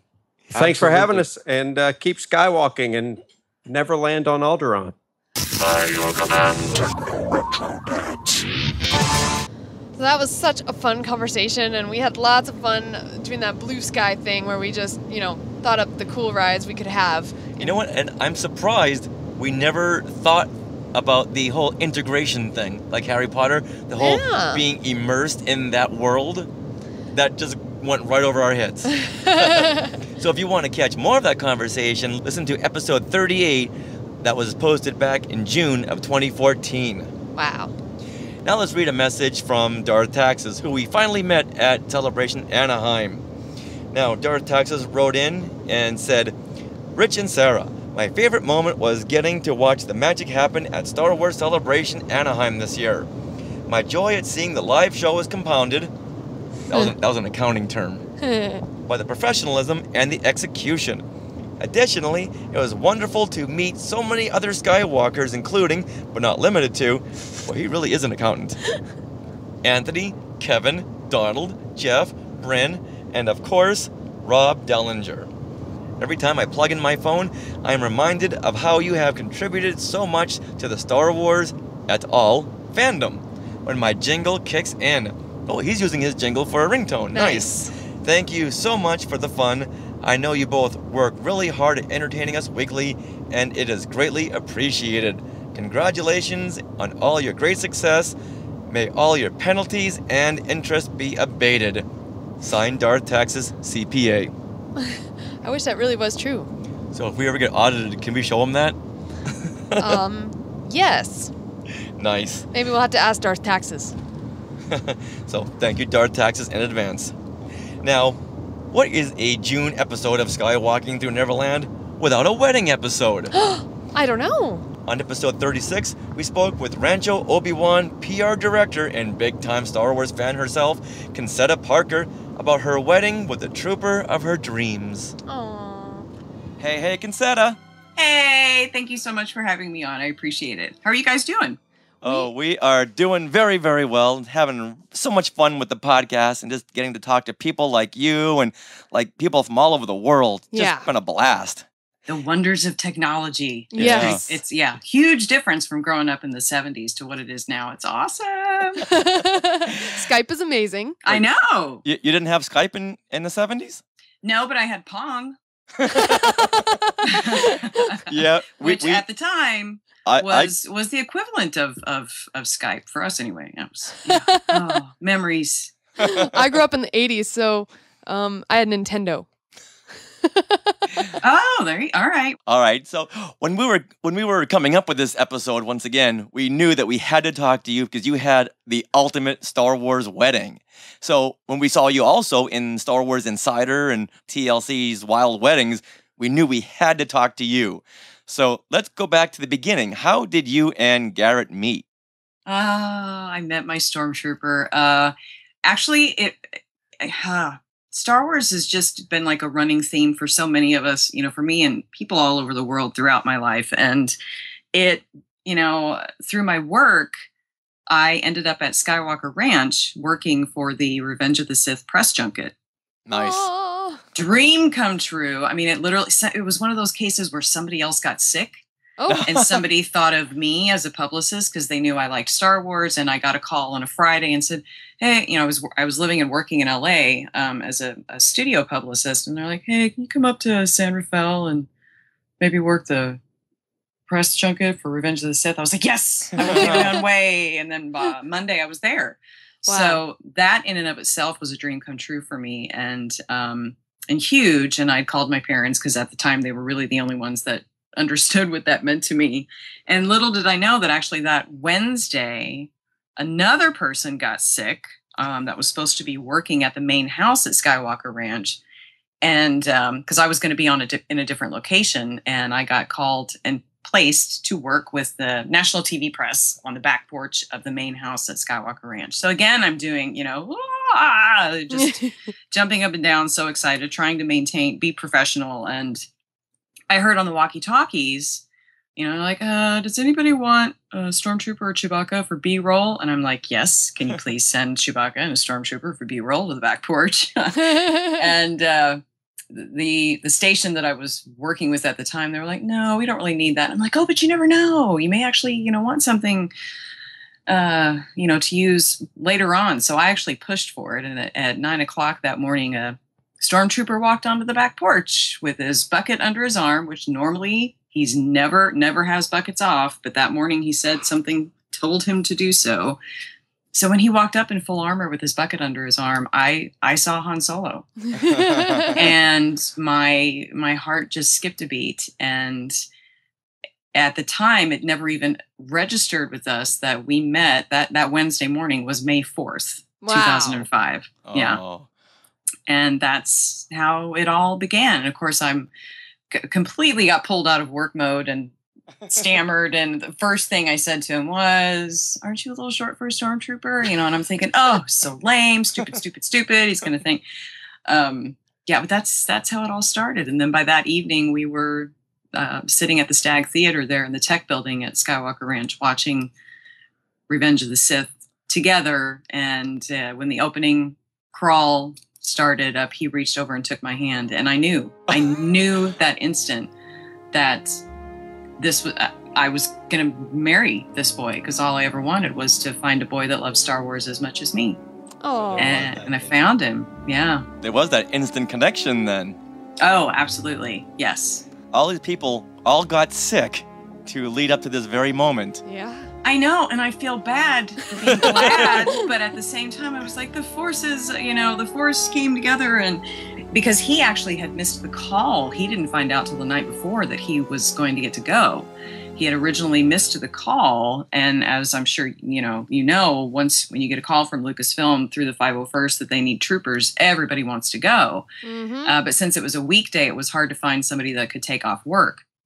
So he lucked out that the position was still open by the time he called late that night before, and they were like, "Oh yeah, we can still use you." So wow, yeah, he almost missed it too. And then he was so nervous about being late, he arrived early, and there were 3 troopers there that day, and he was the first one in armor. So I was the first media publicist person to call and request a stormtrooper, and he was the only one available. So it's like cosmically everything just came together, and it was meant to be. And I pinch myself every day, and never want to take for granted how fortunate we both are that everything aligned and it happened, and we're so happy. Oh. All your midi-chlorians were all aligned. Yeah, I mean, it's just crazy when we really we still talk about it together, and just to remind ourselves, it was like, wow. I mean, there were so many things that had to happen for that moment to happen, and it did. Oh. And it was just phenomenal, magical. Yeah, Absolutely. Yeah. How long was it until you got engaged? we got engaged. Let's see, we met on May 4th, 2005, and we got engaged on May 4th, 2006. And he surprised me. It was that morning, and I had quit my job in LA and moved up here to Northern California by then to live with him. And he was supposed to be going to work, and he goes, can you meet me outside on our back porch of our home? And I didn't even realize what time it was. It was 9:00 in the morning, which was exactly the time that we had met the year before. And I went and stood out there waiting, and I hear Armor walking, and I looked, and he, got in full stormtrooper armor and walked around the side of the house and had a little piece of carpet down and got down on one knee so he didn't scratch his armor on the concrete. Very practical. I like him. He's always thinking. Yeah. And we got, and my engagement ring was, I can't remember who it was that produced it. Those great big giant rings. It was a silver stormtrooper head. Oh, wow. Yeah, so it was like 17 sizes too big, but I didn't care. It was like, just like high school, I'll wrap it in yarn, different colors, and it'll fit. Honey, it'll fit. I promise I'll gain weight to fit this. Yes. Well, let's spring ahead to when and where did you get married? Well, when we started thinking about getting married, and it was one of those, there was no question, like we knew we wanted to have a Star Wars wedding, and I'm like, I don't even know where to start. And we knew when we looked at the calendar, we decided we wanted to get married on May 4th, 2008. And it actually landed on a Sunday. I'm like, okay, it's during, it's on a weekend. It's not going to land on a weekend for a while. So we sat one night, and it was like, why don't, maybe we can find a wedding planner. And we literally Googled just a couple of local wedding planners. And the first one we called was a woman named Wendy Whitman, who's fabulous. But we called her, excuse me. And, Garrett said, hi, I'm just calling around because my fiance and I are thinking about a Star Wars wedding. And she goes, are you kidding me? And she said it real mean. Ooh. And I was like, oh. And he goes, no, why are you? And then she goes, oh my gosh, I'm so sorry. This isn't a prank call. And we said, no. And she's like, oh my gosh, please don't think I'm horrible. She said, my husband used to work at Lucasfilm, and sometimes and they know I'm a wedding planner, and sometimes our friends will call and prank her. And get her all worked up and excited about a Star Wars wedding. And then they go, oh, we're just kidding you. And she was getting mad about it. That's not funny. So we had actually called, and then she got so excited.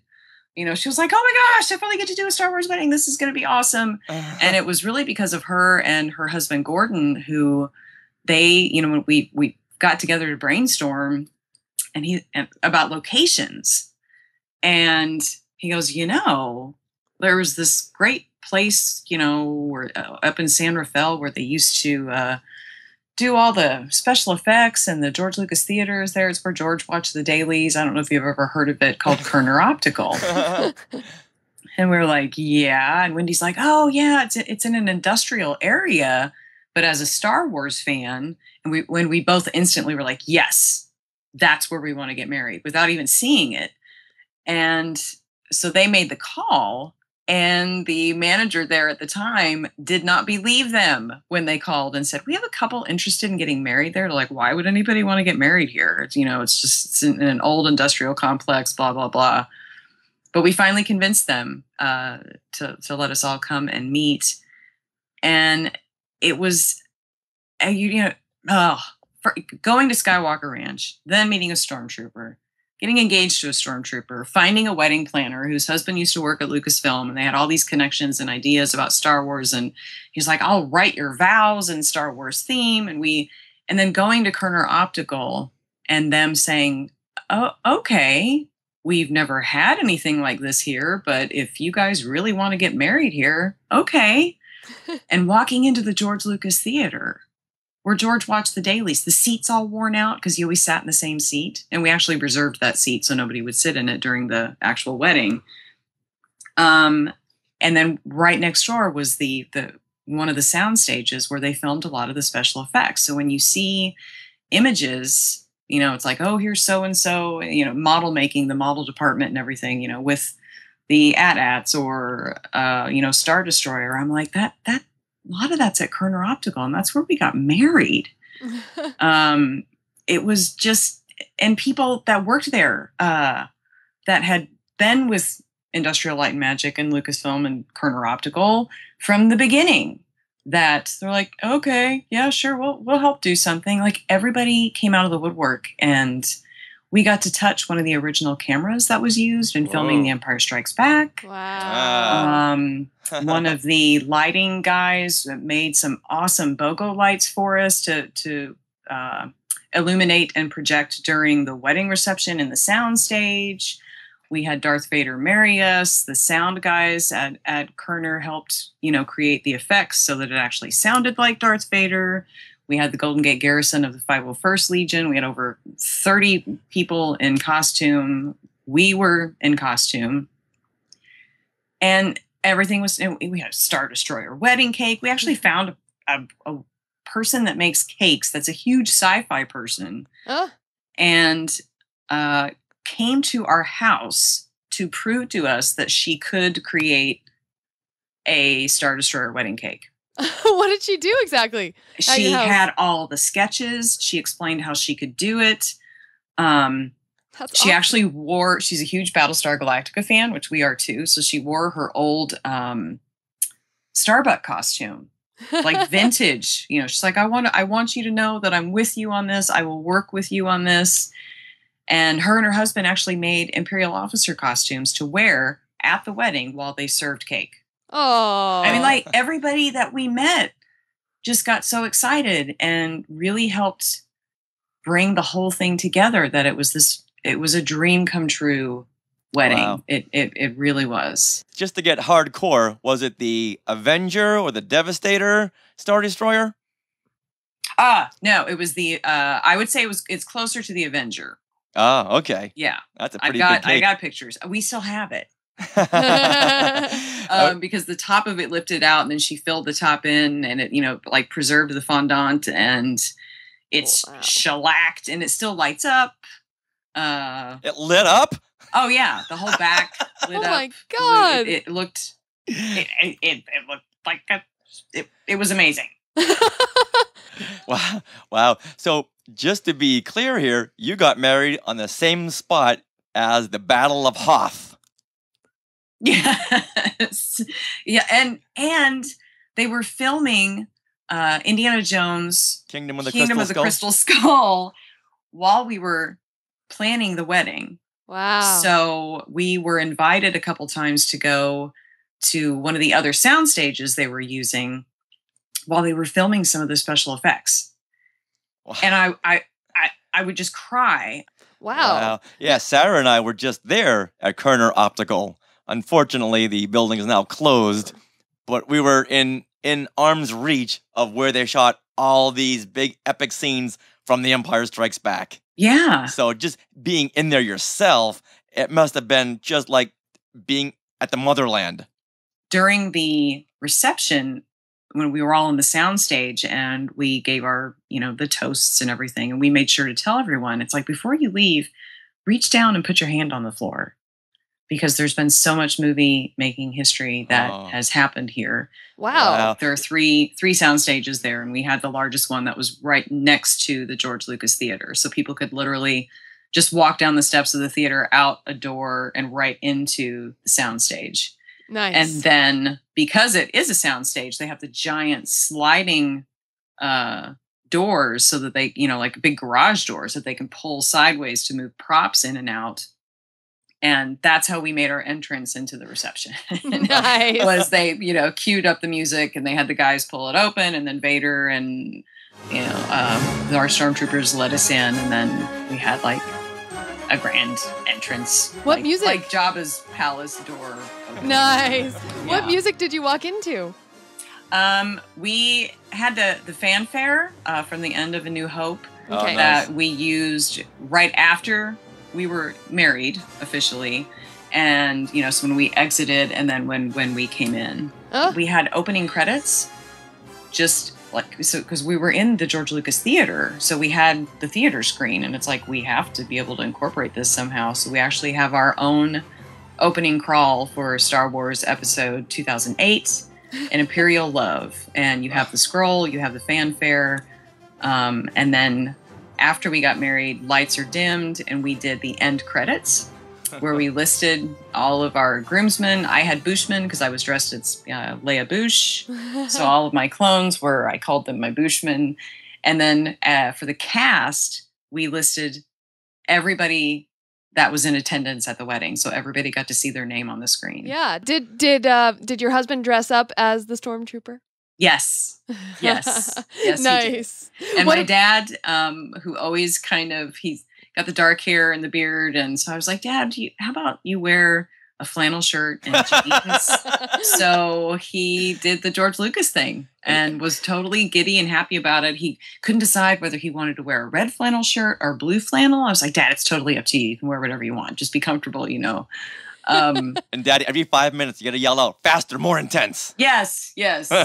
So he walked me down the theater steps and to Leia's theme. Oh, was what I always knew. That's when I was a little girl. I'm like, I don't want the regular wedding march. I want to walk to my boy with Princess Leia's theme. Oh, that's wonderful. I know I walked down to Across the Stars. I had to have something different too. Yes. Yeah. Now, did your guests dress up or cosplay at all? Some of them did. Yeah, we had the wedding invite actually looked like a movie ticket. Nice. And so it was, what do we say? The dress was Stormtrooper chic. Is what we had on the thing. And it basically, it's like galactic drinks and dancing, reception, following the ceremony. And, people are welcome to dress up if they want. So we had people that kind of created their own sci-fi costumes. Oh, cool. Which was great. Yeah, it really was. It was fun. They became their own characters for the wedding. Yes. Awesome. Yeah. So you got married as Bush? Bush, yes. Okay. But then later on you got into the Stormtrooper chic wedding dress. Yes. I actually, I was not going to get a traditional dress. And my parents, especially my mom, she was like, oh, I think you'll regret it if you don't. She's like, you can wear whatever you want. And plus, I knew I didn't want to stay in my armor the whole time. Right. So I was trying to think about what to do. And I said, you know what? Maybe that would be a nice to surprise Garrett and for the reception to kind of disappear, change. And then him and I have a private moment where he sees me actually as his bride. So I found a dress that was very similar to the prom dress that my mom wore like back in 1960. Oh. So it was for my mom and for him, and it was a nice moment and surprise. And I was super glad that I did it. And I had the heels at first, but then I got white like my biker scout boots to wear that I changed out of. So I had my white boots then on because it was a T-length dress. So did you already have the Boosh costume, or did you have it made for the wedding? I already had it, and I always, that was one costume that I always wanted, even when I was little. Yeah, we saw some of your pictures, and they just look so great with him as the stormtrooper and you as Boosh without the helmets, and you two just looked so happy. Oh, thank you. What was the most memorable part of the whole day? Walking towards Garrett, with my dad, and walking towards him, I didn't see anybody else. I watched the video. I'm like, I don't remember that at all because I locked eyes with him and walking towards him, and it was like, this is a dream come true. And that is probably one of my fondest memories from that. That and my dad's toast and my parents dancing together. Oh. Yeah. Oh. Where did you guys go on your honeymoon? We got to go to a special location that unfortunately I cannot share. Yep. Whoa. But Where is that? Phenomenal. Yes. Really? Yes. We were very, very, very fortunate. Yes. Does it rhyme with Skywalker Ranch? I don't know. I don't know. And we've been lucky that we've gotten to go back to Skywalker Ranch for work and events. And then also, multiple times. And that's another thing. I'm like, we were so fortunate that we met there, and we've also been able to go back. And the staff and everybody that has been there, they're like, oh, it's the couple that met here. And like they know who we are. And yeah, so it is. And it's such a magical, I know I keep saying that word, but it just is. Now, for any of these Skywalkers out there who want to see some clips of this, you've got to go to TLC's Wild Weddings, because they have a really great segment of you and Garrett getting married. It's just a beautiful, beautiful sequence. Now, thank you. That was when I got the call from a producer, I thought it was a joke. But they were like, oh no, we were searching, and we thought we would ask if you'd be interested in sharing that. And I was like, okay, of course. I mean, if it would inspire anybody else to go for it, because we got questioned. I mean, we have, not all of our friends are huge Star Wars fans, and there were people that I'm sure you guys are, went through the same thing. People are like, you really going to do that? What are you going to do? And I'm like, if you don't want to come, don't come. I don't want you there. It's going to be a Debbie Downer. Yeah. We'll send you the online link. Yeah. Even our menu, our caterer that we found, huge Star Wars fan. And he came up because he asked us what we like to eat. I'm the pickiest eater. I'm like, I like cereal. He's like, well, we really need to have like a wider variety. All right, Cocoa Puffs and Lucky Charms. Yeah. I mean, so we came up with Star Wars names for everything that oh gosh, I got to find the menu. But we had like mini cheeseburgers. I mean, there were all these different, like, I'm very true. I was like, okay, I like mashed potatoes and I like macaroni and cheese. And so we had like things like that, but everything had a Star Wars name. And then we did blue milk shots and and Death Star cookies. Nice. Now, a few months ago when we had Steve Sansweet on the show, he told us a little bit about the weddings held there at Rancho Obi-Wan. What can you tell us about the wedding options there? Well, had we known Steve at the time, we actually met Steve because of our wedding. He heard about our wedding and how we met, saw Garrett at Lucasfilm doing, with the 501st, and came up to Garrett, introduced himself, and he's like, if you guys need anything from Rancho Obi-Wan, you let me know. Wow. And I emailed Steve and I was like, you just met my stormtrooper. Did you mean that? He's like, of course I did. And we went that weekend, and that's how we all met. And now we're like family. So that's like another thing that it just brings people together. And had we had the option of getting married at Rancho Obi-Wan, we probably would have done that. Never even heard anything about Kerner Optical. We're going to renew our vows at Rancho. But I mean, Rancho Obi-Wan, it's, you know, it's not just, it's like, oh, you know, it's this place, you have all these Star Wars toys and everything. And I'm like, it's 38 years of history of Star Wars and how it's affected our culture and our lives and our world. And it's something to experience. And the fact that it's like, yes, you can go and you can have a tour, but you can have a birthday party if you wanted, or a meeting, and you can get married.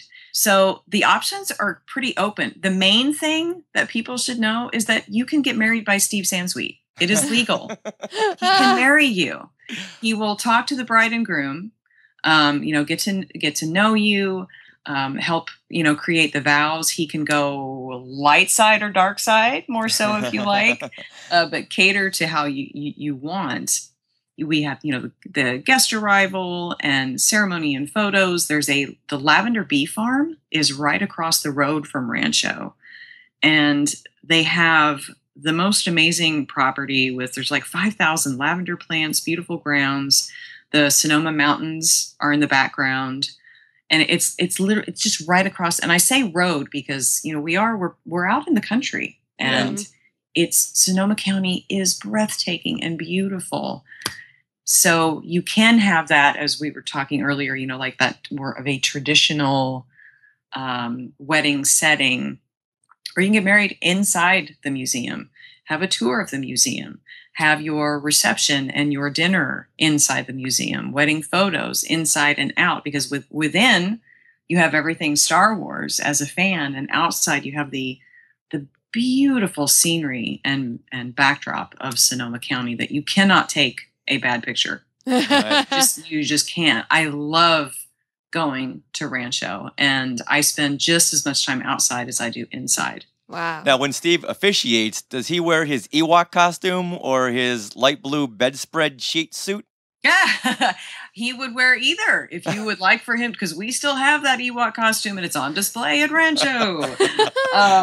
Yes, I mean, so we can cater it to, if there's something specific, it's like if you want to be standing by the vintage Kenner aisle, or the giant, Lego Vader or Boba Fett, or by the artwork, or there's so many options, and it's just, and we have amazing people that vendor wise that work with us. We have access to their photography and catering and flowers, and so anywhere price wise, depending on how many people you want, how extravagant you want to go, you could get married at Rancho for as little as like a $2,800 donation. Wow. It's just, that's great. Yeah, right? I mean, to get married, That's all a the pretty way big up package. to obviously, $15,000, but all the money that goes to Rancho it goes for the upkeep of that museum. Right. It does not go to buy any items or products. And I think it's one of those things that I always like to really emphasize, because people are like, oh, I'm just going to donate money so you can buy more action figures. No, it's so that we can maintain the collection and preserve it and all that history, and make sure that it's here, not just for us, but for future generations, because we want Star Wars to be forever, and we want Rancho to be forever, long after we are one with the Force. Yeah. Just walking in there, you would know that just to air condition the place is going to be a couple of $1,000s a month. And that's going to need some help. So all the fans that can help and donate, so much the better, because all that stuff has really got to be in a climate-controlled area.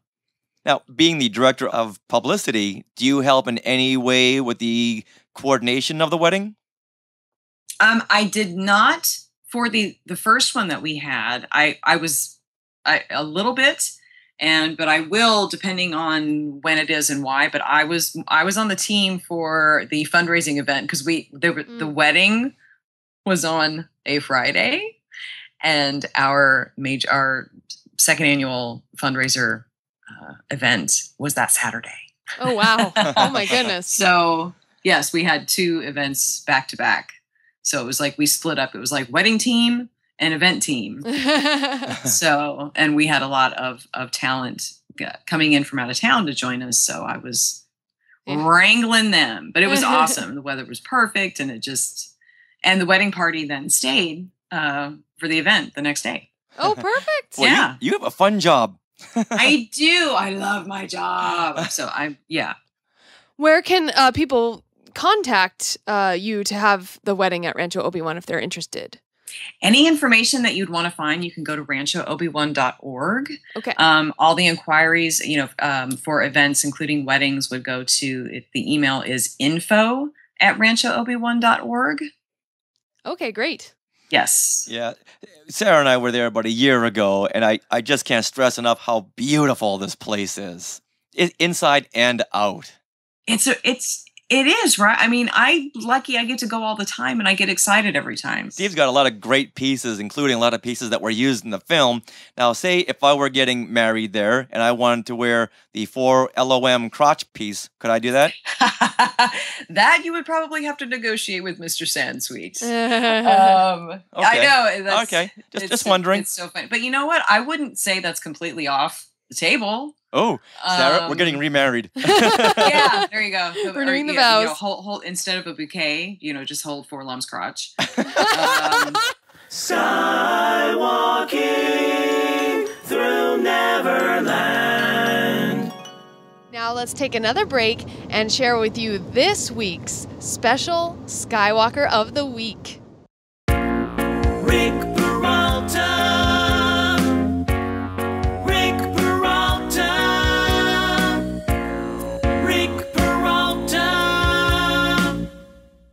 Congratulations, Rick Peralta. But Sarah, you know what this means. What? Rick owes us a favor. Oh. You know what that favor is, Rick? You gotta get the secret out of Eliza. You gotta ask your daughter who the voice of Chopper is. That's right. All right. As Hannibal Lecter said, quid pro quo, Clarice. You can private message us or leave it on our voicemail. Somehow I doubt that'll happen. I don't know. She's very hard to crack.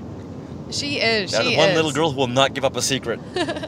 Now, Skywalkers, if you want to win your very own jingle, just share a post of this show or a tweet of this show, or tweet out something about the show that you really thought was fun, and you may be entered to win your very own Skywalker of the Week jingle by Rob Dellinger. The John Williams of podcasting.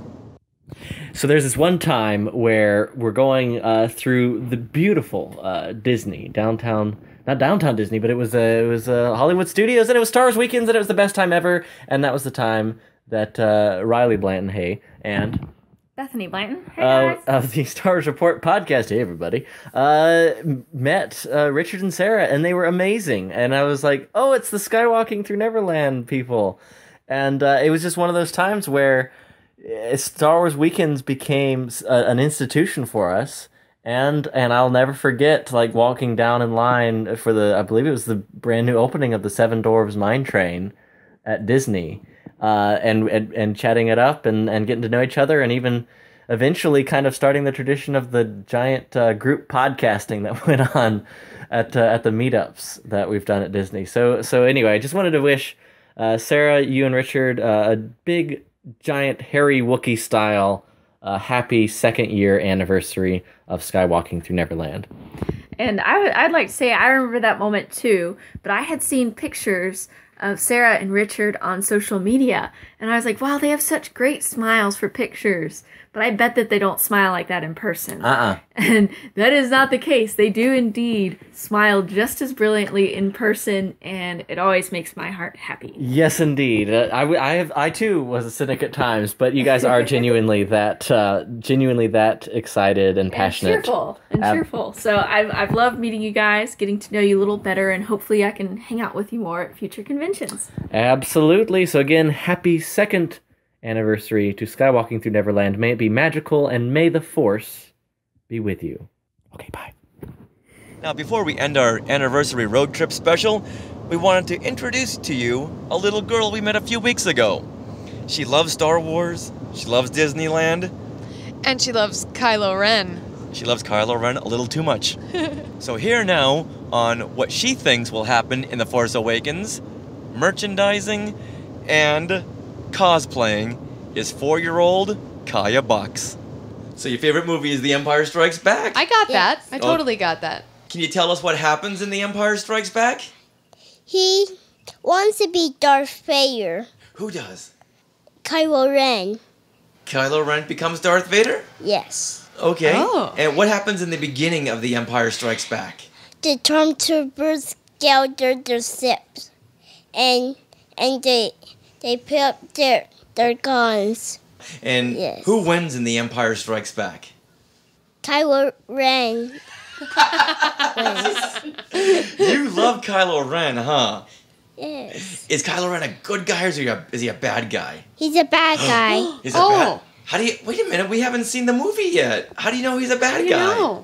Because Is he dressed? What color is he dressed in? he's dressed in black. Which movie is Kylo Ren from?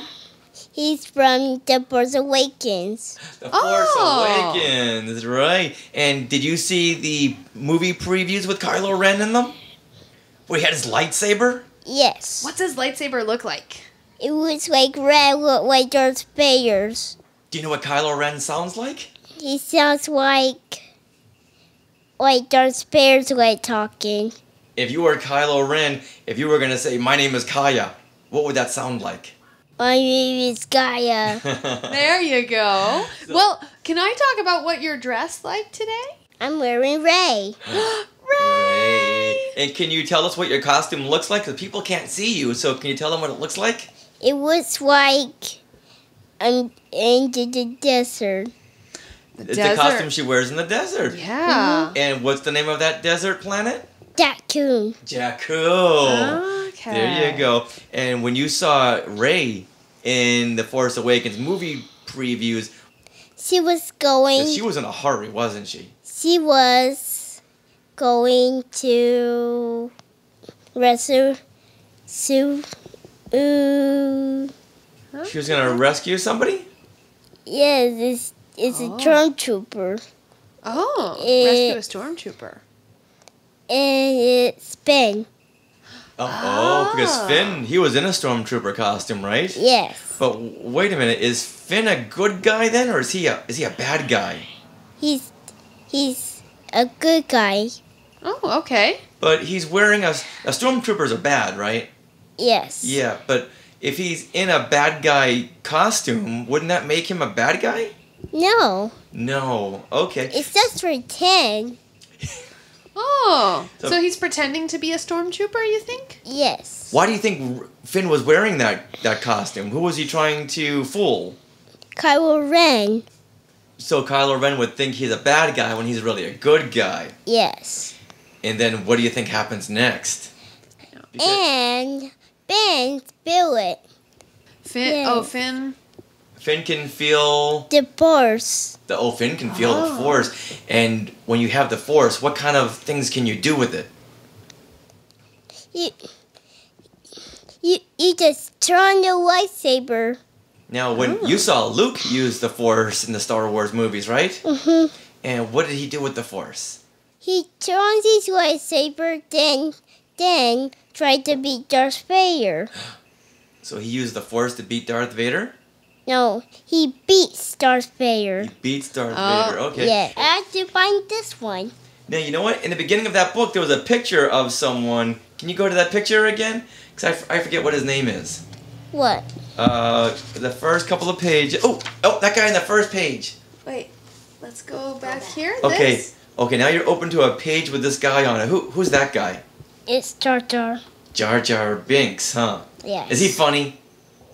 Yes. He is funny, huh? And he said, "How rude!"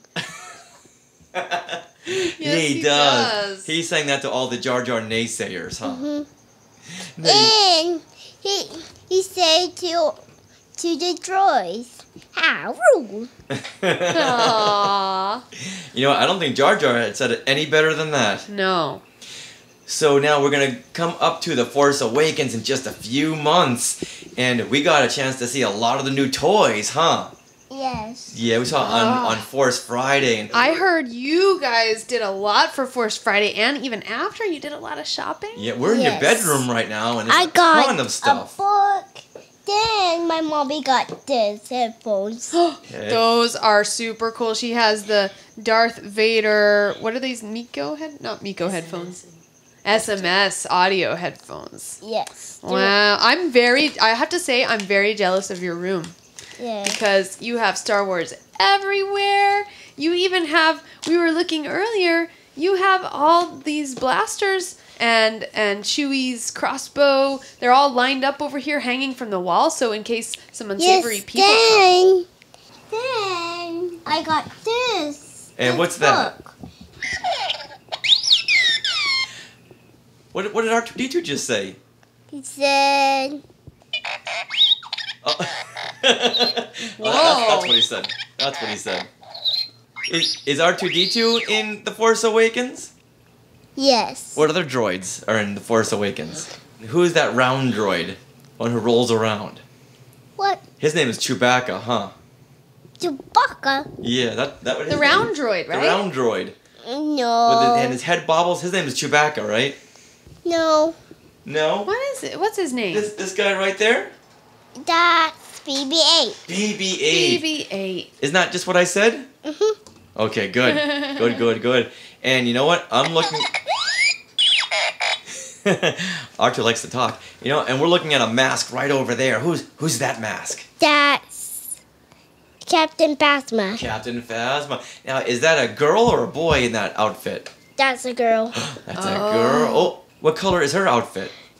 It's super. Silver, that's right. Ah. And she's got a long flowing cape, right? Yeah. Yes. So, in the Disney store, you know, you have your awesome Rey outfit. Like, why did you pick Rey? Because I gave me this costume. You like it? Yes. Yeah? And what about Phasma? Would you like that one too? Yes. Oh. Now, I forget, is Captain Phasma good or is she bad? She's bad. Oh, wait a minute. How do we know that? Because she's to the dark side. She's on the dark side. Oh. Okay. Do you think that she is going to be stronger than Kylo Ren, or is Kylo Ren going to be stronger than her? Kylo Ren's going to be stronger. So it all comes back to Kylo Ren, huh? Why do you think? Yes. No. She's an inquisitor. She's an inquisitor? Oh. Yes. Oh, you know what? That's why the inquisitor at Star Wars Rebels. Oh, okay. Now we're getting somewhere. And who do the Inquisitors look for? They look for the rebels. The rebels? Yes. What about people with lightsabers? What are they called? They're called Jedi. Jedi, that's right. And now, for Halloween this year, who are you going to be? I'm going to be Sabine Wren. Sabine Wren from Star Wars Rebels, huh? Yay! Yes. And Sabine Wren, she's on the good side, right? Yes. And what color is Sabine Wren's hair? It's orange and blue. Yay! And why are you going to be Sabine Wren for Halloween? Because it's pretty. And what kind of a weapon does she carry? Does she carry a lightsaber? No, she carry a gun. Carries a gun, okay. So have you been watching Star Wars Rebels? Yes, I watch it all the time. Aww. So you must be pretty excited in a couple weeks for the new series, huh? New Yes. episodes? Yes. And who's your other favorite Star Wars Rebels characters? It's Chopper. Chopper, that's exactly right. Now, you know what? When we first met you a couple of weeks ago, you were wearing a Darth Vader shirt, weren't you? Yes. And what was on that Darth Vader shirt? It was a song. It was dun dun dun dun dun dun dun. Dun dun dun dun dun dun dun dun dun dun dun dun dun. Yay! Yeah. Goes Darth Vader. No. Darth. It goes The Imperial Marches. The Imperial March. Okay. Are you excited about the other new Star Wars movies coming out too? Yes. Or you're just focusing one at a time on The Force Awakens? Yes. Aside from Captain Phasma and Kylo Ren and Finn and Rey and BB-8, who else is going to be in the movie? It's going to be Poe, Chewbacca, and Kylo Ren, Stormtrooper, Han Solo, Luke Skywalker. Luke Skywalker, that's right. And there's someone else. Who's the girl from the Star Wars movies who's gonna be in the Force Awakens? It's going to be Princess Leia. Princess There you Leia. go. All right, very good. Then it's going to be Boba Fett. Oh. Boba Fett. Oh. Is he going to be in The Force Awakens? Yes. That's exciting. Remember in Return of the Jedi when he fell down that sand pit and fell into the mouth of that big Sarlacc monster? Yes. Do you think he got out? Yes. Oh, it's good. Boba Fett. Oh, good. Now, do you play any of these Star Wars video games? No, not yet. Oh, okay. I still have to get for Christmas. What Star Wars game do you hope to get yeah. for Christmas? It's the Disney Bunny. Disney Infinity? Yes. Oh. Yes. For Christmas, huh? Yes, then we was in Baby Turtles last time. Then I sold that Christmas Lego Star Wars toy. Oh, now we're getting somewhere. You like the Lego Star Wars, right? Yes, it's Christmas. Oh. Oh, a Lego Star Wars Advent calendar. Yes, it's really cute. Aw. I've always wanted one, but I don't know. They're like expensive. Yes. I Yeah. wasn't going to say it, but Yeah, yes. very, yes. very expensive, yes. Yes. I might get it on Christmas too. Yeah. Oh, wow. You are a lucky girl. You know what? The Force Awakens opens a week before Christmas, so the odds are pretty good, huh? Do you have any other Star Wars Lego toys? No. Oh, are you gonna start off with the Advent calendar and work your way up? Yes. And last time I got some Star Wars Lego Titans. I did feel it at Celebration. I did. What did you Celebration? build? What did you build at Star Wars Celebration? That is in X-Wing. An X-Wing. You built that Star Wars Celebration. A little small X-Wing? Like a Yes. little baby one? So, speaking of Star Wars Celebration, did you have a blast there? Did you have a good time? Yes. Did you see any of the Star Wars characters walking around?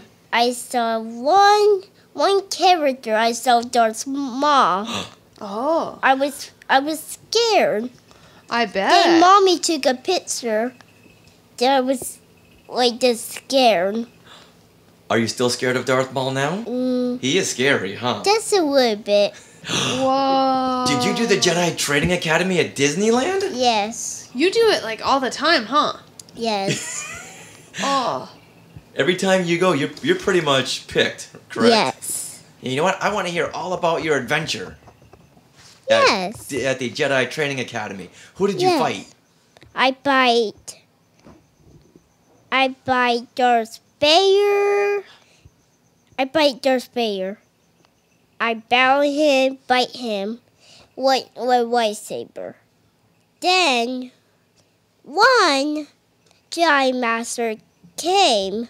Last time I saw the black one. The Black Jedi Master? Yes.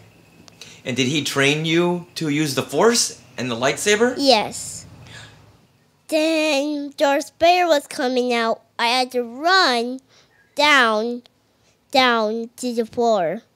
Did Darth Vader don't see me? I had to run faster and faster. Then it was almost my turn.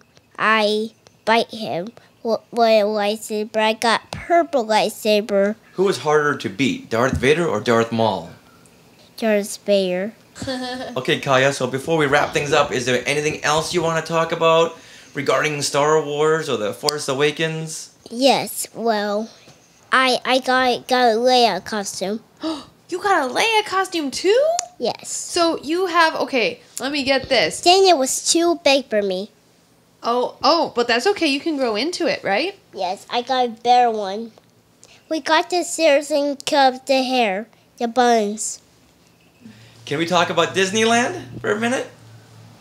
Yes. Now, you love to go to Disneyland, right? What's your favorite Disneyland ride? It's know I can say Star Wars again. That's okay. You can say You can Star say Wars Star Wars as again. many times as you like. Star Tours. Star Tours. Star Tours. Which planet do you like to visit on Star Tours? Boba Fett's planet? Do we see Boba Fett? Yes. In the asteroid chase? Yes. Then we keep not getting it. We just get everyone we don't like. Everyone we don't like. Oh, you keep getting the wrong ones when you go. Yes. In November, they're going to have Season of the Force. Do you know what that is? A Star Wars land? A Star Wars land? Yes. Oh, that's coming. That's coming very, very soon. Space and Mountain is going to be decorating of Star Wars stuff. Then they're going to make then people can riot. Then they're going to have characters. Everything is going to be gone. Everything is going to be gone to build Star Wars land. Everything will be gone but Star Wars land. That's. Yes. Yep, pretty much. Have you been talking to the folks over at Disneyland? No. Yeah, you know what they're gonna bring a bulldozer over and just knock the whole park down. Yeah, it's gonna be like a black hole. And call it Star Wars Land. Would you like that? Yes. Gonna knock down that castle. Gonna knock down all those churro and turkey leg stands. No. Birth. I don't like those cereals. I hope they'll knock those cereals down. You don't want to knock the churros down? No. You like churros? How about the turkey legs? Yeah. Yeah. All right. So the bulldozer will go around the churro stand and knock over the turkey leg stands. I don't like. They'll make sure not to touch Star Tours, Okay, I'm not. but they'll hit that Astro Blasters. I think we're all done with that anyway. Yes. Yeah. All right. Ky'a, you know what? You want to tell everyone how old you are? Yes. How old are you? 4. 4 years old. Yes. On already into Star Wars. You were raised properly. Yes. So, can you tell everyone goodbye now? Yes, goodbye.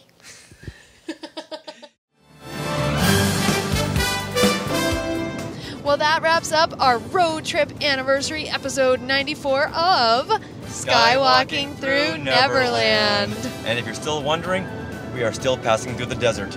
We Now, are. I see phone lines. We're near civilization. So we want to go ahead and thank everyone who made this experience unlike anything we could have ever imagined. 2 full years. Wow. And we want to thanks to everyone who sent in messages. Thank you very much. And we want to thank little 4-year-old Ky'a Box for sharing all her Star Wars thoughts and spoilers. Oh. Wow, what an awesome episode. And if you want to get in touch with us, please tweet at us at SkywalkingPod. And you can find all the other fun links to our social media at skywalkingthrough.neverland.com. And we love it when you guys contact us. So, yay! Thank you so much. All right, that does it. Signing out, this is Richard. This is Sarah. Reminding you, Neverland in on Las all- Vegas. Wait, what? Oh, Neverland in Reno. I said it again. I got Vegas on the brain. All right, one, two, three.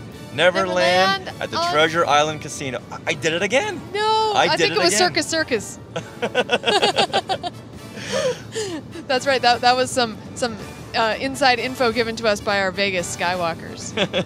Thank you for that awesome meetup, by the way. We had a really fun time. So, once again, Neverland on Alderaan. Some imagination, huh?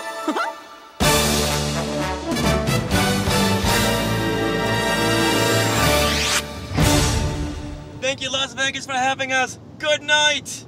Get some sleep. To our Skywalkers and Tweetwalkers, thanks for listening. Have you left an iTunes review yet? Skywalking Through Neverland is created and produced by Richard and Sarah Woloski. Segment producers are Dave Parfit, Dave Scale, and Norma Heitman. Original music by Rob Dellinger. Creative consultant, Mark Ogashewitz. Technical advisor, Peter Heitman. Facebook administrators, Donald Wicks and Joey Pittman. Skywalking Through Neverland is intended for entertainment and information purposes only. Sounds, music, and clips played during this podcast are the property of their copyright holders. All original content is property of Skywalking Through Neverland, copyright 2015. All rights reserved. Sorry, it had to be said.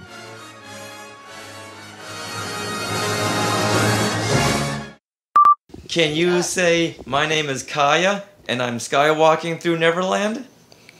My name's Unstucker Rocker.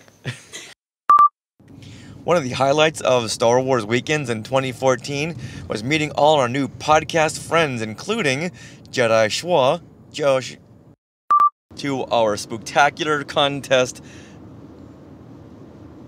Of awesomeness.